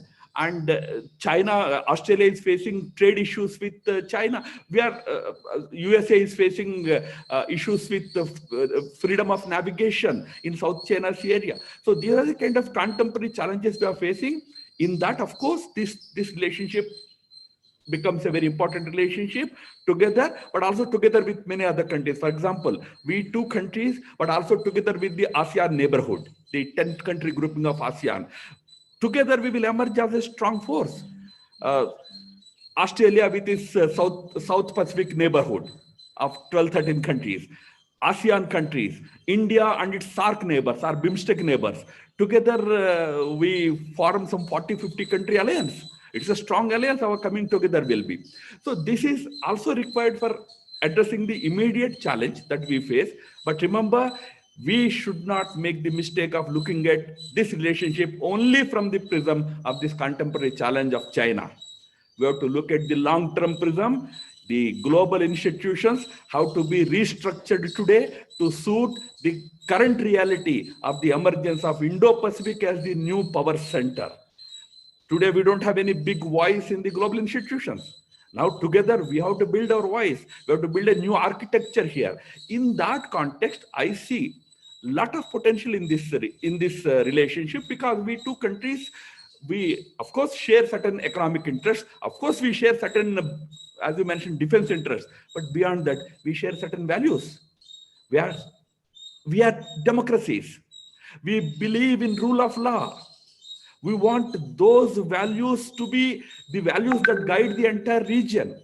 I think towards that end, this relationship has huge potential. I'm sure our leaders of our two countries realize that potential also when we embark on this new journey of enhanced cooperation.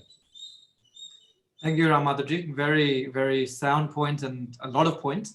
I'd like to just take you up further on one of them. And then, Stephen, I'd like to know your thoughts as well before we move on to trade and investment. You mentioned that there is a need for a broader alliance, a new architecture, because the focus has shifted to the Indo-Pacific region in this century. Now, at the end of the Second World War, as Stephen had mentioned, there was the Five Eyes Alliance, which was a very important network of the 5 countries. I guess my question to both of you, in whichever order, is, do you feel that a new alliance hence is necessary from the traditional Five Eyes Alliance, which came up post-Second World War? And what are your thoughts about the Quad? Because that's a question very often asked, particularly by people here in Australia. How does the Indian-Australian strategic relationship, how does that fit with the Quad? So anyone can answer that. May I begin? Yes. Thank you. Firstly, this whole discourse of alliances, alignments, non-alignments is the Cold War era discourse. We have to be very careful when we use it in the 21st century. We are not building any alliances as competing forces, as against anybody else. The 21st century alliance making is all about securing certain plurilateral interests, multilateral interests, and certain bilateral interests.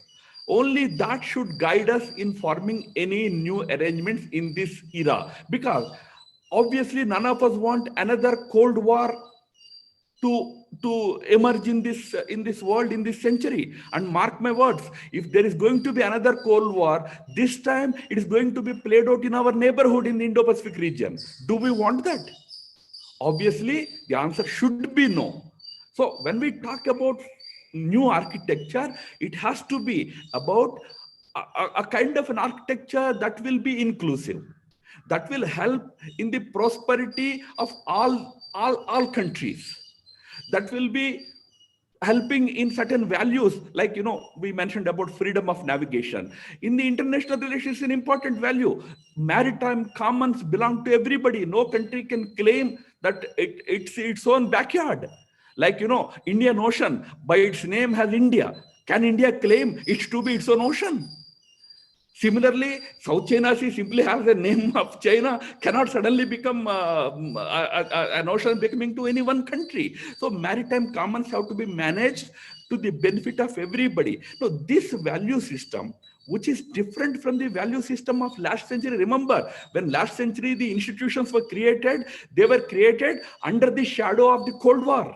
There was a Cold War happening between the USSR and USA. The whole competition actually corrupted to the institution building at the time. Can we build an architecture, countries like India, Australia, Japan, ASEAN group of countries, in which countries like Singapore, South Korea, Vietnam, can we all come together? And when I say this, of course, we are the geographically located countries in the Indo-Pacific region, but Indo-Pacific region has, countries like USA, countries like Germany, countries like UK, France have huge stakes in the region. France has its own islands. Germany has its own airports. So other countries also have stakes here. This is a region where all the important global powers have stakes. Can we all come together to build an architecture that is, number one, inclusive, number two, secure, number three, open in the sense free for navigation, number four, beneficial to all the stakeholders. So when we talk about this, I'm surely talking about even China. I'm not excluding that country. It's a country which is very much integral to this region. But all that we need is even that country has to fit into the architecture that we build. It should be made to fit into that architecture. So that is going to be our challenge now. It's very interesting. Completely different value system to the geopolitical lens. That's a very good point. Stephen, what are your thoughts? Love to know your thoughts. Thanks, Anil. Well, I agree with a lot of the points that Ram Madhav made. There's certainly valid points. I would put a slightly different contrast on it, though, and that is to say that I think the fundamental building bridge linking our two economies that needs to happen is to drive that trade and investment and to facilitate the two-way flow of goods, services, people between our countries. The Indian diaspora now in Australia is around 700,000. That's not an insignificant number in the Australian context. For India, of course, slightly different bearing, but certainly in the Australian context, a solid diaspora. But if we're going to seriously talk about ways in which we can bring together linkages that build on those common values and that build on our approach, then I think that we're going to only really achieve that if we're able to drive a closer sense among all of the people of both populations to drive those linkages. Because I certainly don't think it will happen unilaterally in a military sense. And the Quad, to your point earlier, the Quad is one of the initiatives that I was speaking of earlier, which I think is tremendously beneficial for both India and for Australia. The question does become, though, how do we then go about to more fulsomely and holistically grow the relationship between our two countries? And I think that requires exactly as I said, a much more holistic approach to it.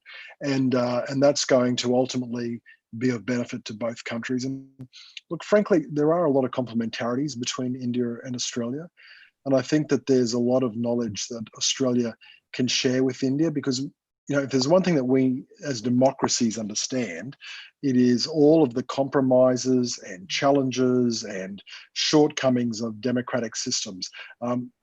As Winston Churchill said, it's the worst form of government. It's just better than all the rest. And anyone who lives in a democracy knows that there are extraordinary challenges that go with that. But fundamentally, democracies are founded on one principle, right? That is that you've got to bring the people with you. And the way in which leadership, both at a political level, at a defense level, across the board at an economic level, the way in which leadership will be able to harness the goodwill to drive the relationship is by bringing the people with us. And to bring the people with us, we need to make sure that we build those people-to-people links. We need to build those trade ties, those investment ties, those defense ties. And it is a multi-year strategy. It's not something that you click your fingers and overnight it happens. It's got to require consistent effort over years in order to achieve that outcome.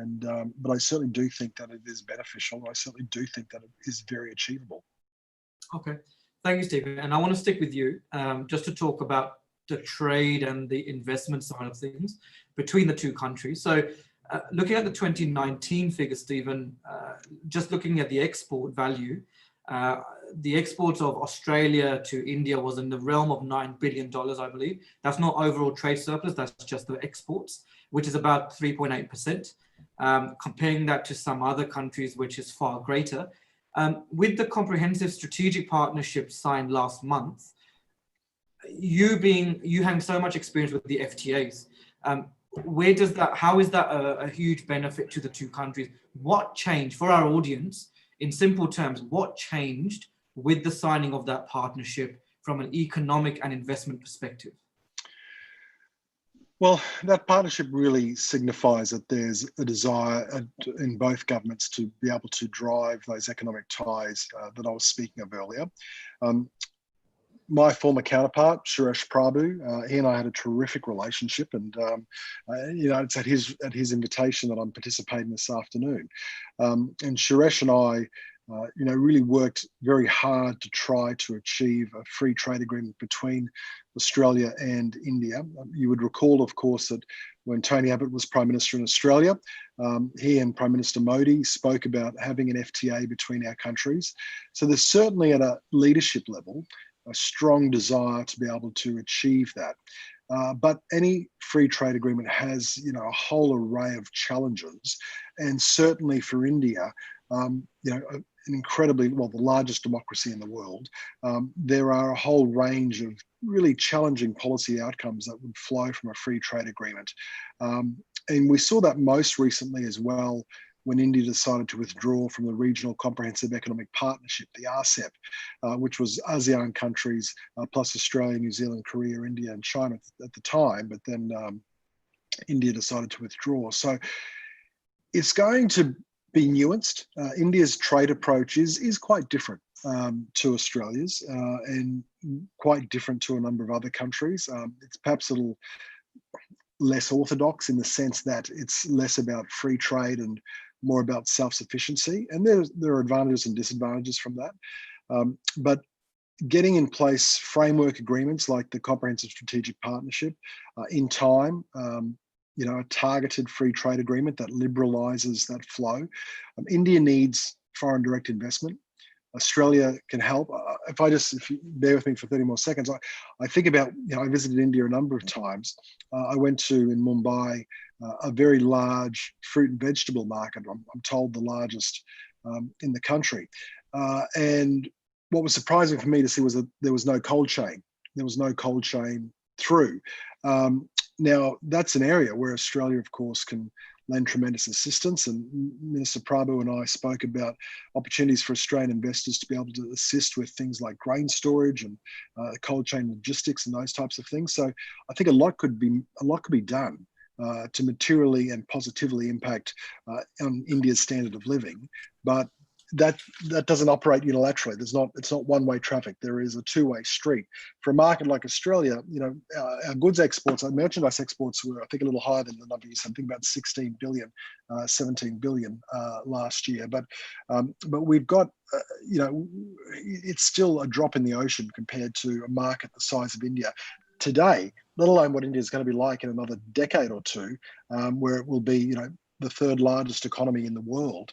So I think if I would say to Indian policymakers, you have an opportunity with a market like Australia to be able to drive that relationship, pick out the very best parts of where we can have complementarities around resources, extractives, even agriculture, supply chain, services, a whole range of areas where we could do a lot together with no real impact domestically in India in terms of actually reducing the livelihoods of people, but actually doing the opposite, and that is lifting up people's standard of living because we can share knowledge. Yeah. Thank you, Stephen. A lot of valuable points there. And I'm going to wrap up the session with a last question to Ram Madhavji. Ram Madhavji, with India's principle and position on self-sufficiency, Make in India program, how do you see that benefiting Australia and the relationship between the two countries? Yes, it offers a lot of opportunities to Australia, definitely. Short of a free trade agreement, you know, free trade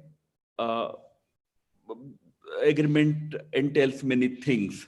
Short of it, we can do many things together, like, you know, the supply chain area. For Australia, there are opportunities in India. For India, there are opportunities in Australia. We can certainly work together in those areas. One thing when it comes to free trade that we all have to keep in mind is that no country will be ever ready to enter into an agreement where its own interests are seen to be affected. So free trade in that sense, at least in the present scenario, is not going to be really that free trade. It won't come that way. I know that between Australia and India, these efforts have been going on for at least 5 years to conclude an FTA, but it simply doesn't happen. Why it doesn't happen? I know Simon knows the reasons, Suresh Prabhu knows the reasons, I knew the reasons because I also at some point tried to push it, but it doesn't happen because ultimately so many other factors also come into play. But having said it, India's Make in India programs certainly are going to be a good opportunity for Australia in the present economic climate. And India, as pointed out, India has huge opportunities awaiting in Australia to tap. So I think together we have to work on some kind of a bilateral arrangement whereby our bilateral trade goes up. As I said, short of, you can understand the level of reticence in India by what Simon said. I mean, we are not ready to join APEC. We are not ready to join RCEP. We have certain reticence on our part. Whether I support it, it's a different question. I personally don't support it. I strongly feel that India has to be more open, more confident. But fair enough, the system thinks differently. But given those constraints also, still there are huge opportunities for our two countries to work together and benefit. I think that is what our two prime ministers, Prime Minister Morrison and Prime Minister Modi, have tried to achieve through the recent bilateral agreement. Yeah, absolutely. Look, thank you both Stephen and Ram Madhavji. And I think I'm going to wrap up because I think we can talk for hours on this. We've probably just started really than concluding. So I think a lot of points have been made in that the relationship between India and Australia is literally just starting at a truly comprehensive level by the signing of the CSP last month. There was a mention of a holistic approach, a holistic worldview approach to the trading, to investment, to defense, rather than the traditional old dichotomic system of alliances, number two. And number three, as Stephen has pointed out, there's a lot of work to be done behind the FTAs. It's not as simple as, you know, as you said, Stephen, just signing it and occurring overnight. It's going to take years of work. So look, on that note, again, in the interest of time, I'd like to really thank Ram Madhavji and Stephen for your expertise and time and taking time out on a Sunday. So thank you very much again. Thank you. Awesome. All right. So just before we go to the vote of thanks with Shobhit, I will just wrap up a few things from the Rashtram perspective. So this is a photo of Shobhit, myself with the late Srimati Sushma Swaraj at the strategic meeting that we had in India. And as the High Commissioner said, she was just a wonderful woman. I just want to wrap up about where we left off at the beginning when I was mentioning about the role of diaspora in Australia.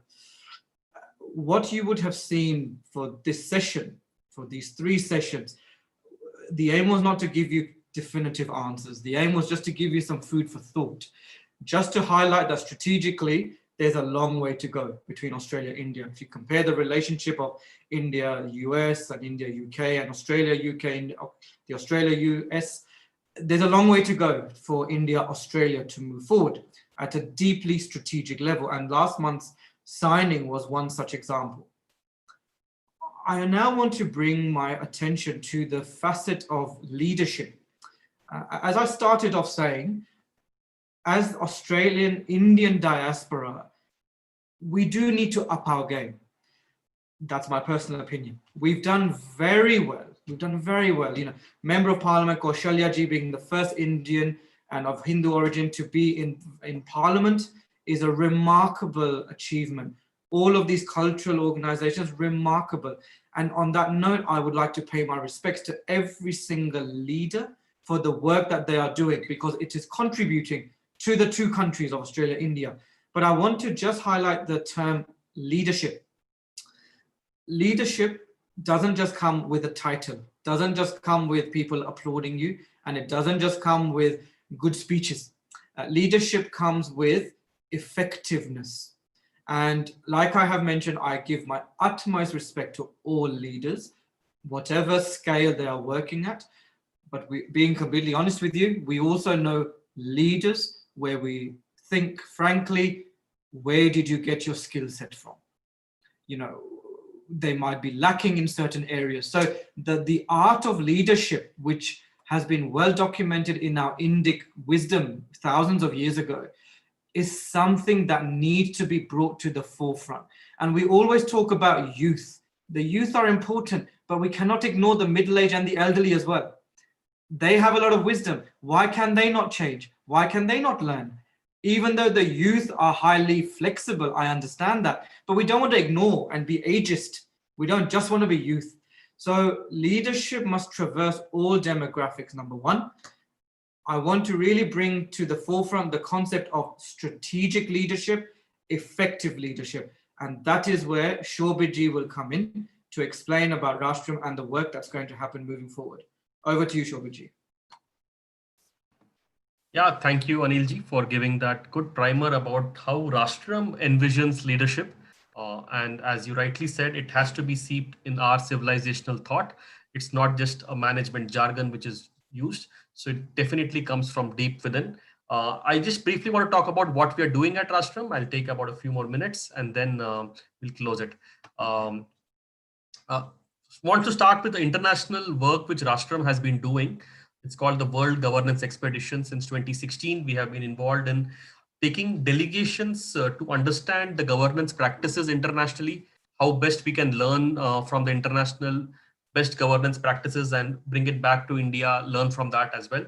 So we want to increase this exchange of aspiring leaders, aspiring young leaders across countries. I'll show you a few pictures from our previous editions. This is from 2016 and one from 2017. The one on the left is from the US edition of the expedition which we did. And this picture is from the Supreme Court of the US, right? And there's Justice Stephen Breyer there. How we try to understand about the public officials, the public institutions, the research work happening, how we can collaborate across countries. And the same with UK in 2017. We did Israel, we did Singapore, we did Russia, and then we are planning Europe next year. And then we also want to come to Australia and then have this exchange of delegations between the 2 countries. Just like we do the international work, we also do domestic work where we try to expose young people to the best governance practices happening within India. It's called the Good Governance Yatra. I just wanted to share a couple of tweets from, our former president, Pranab Mukherjee ji, and then the Honorable Governor of Kerala, one of the states in southern India, during our visit. So we take about 70 people to a 8-day journey, 2,000 kilometers, and trying to learn from the grassroots how governance gets delivered, what are the challenges.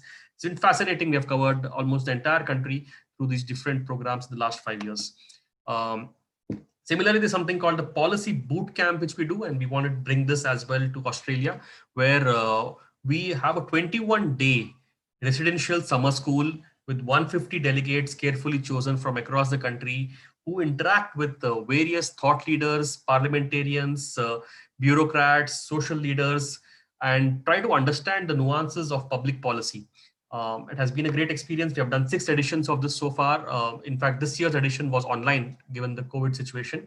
And then if you, very popular names which you see here, especially if you're from India, you would know Dharmendra Pradhanji, who's the minister, the cabinet minister, and Jayant Sinha is former cabinet minister, but an IIT and Harvard alumni who kind of such variety of galaxy of speakers who have come, including Ram Madhavji, who's on this call today. He's also been one of the past speakers. So we get a comprehensive overview of public policy situation in India, and we would want to do more of this. The Rashtram alumni, they are all spread across the country. There are about 1,500 of them now. A lot of them are also of Indian origin globally. We couldn't put them in the world map here today, but they are from all over the world. They have come, they have done various programs, and we want to do more and more of this. So that's been a fascinating journey. And all these are change makers in various domains, either in business administration, or they get into law, they get into politics, active politics, inspired by one of our speakers here today, like the MP Kaushaliya ji. So such people want to get into electoral politics, people want to get into policy making, people want to get into civil services, social entrepreneurship. So variety of careers they take up, and then we are developing this entire network of change agents who collaborate with each other and want to be successful. Similarly, we want to expand this network and make it global, because just like we have aspiring change makers within India, there are aspiring change makers across the globe. And then we want to develop this good network of young people who want to be in public service. And then this alludes to the point which Anil ji was saying, right? The Rashtram School of Public Leadership. So developing civilizationally aware and self-assured public leaders. This is very, very important. There's also reference to Nalanda as well in the beginning of this panel discussion, where we have had a history of excellent higher education institutions which focus on developing the individual from within. It's not just a bunch of external skills, but skills which will keep you leading in changing times, which will work internally on you. And there's no better knowledge system than the Indic knowledge system, which has explored in depths about how the human psyche works, how the human being works, and how the human being is connected to the rest of the environment and the cosmos. So developing very strong public leaders who are self-assured and civilizationally aware. That is the work which Rashtram School of Public Leadership is intending to do. And then moving forward, definitely a lot of collaboration we foresee between Australia and India, given the Rashtram vehicle, right? This is about joint research, exchanging youth delegations, collaboration for startups which have an interest within these two countries, and then a lot of cultural exchange as well.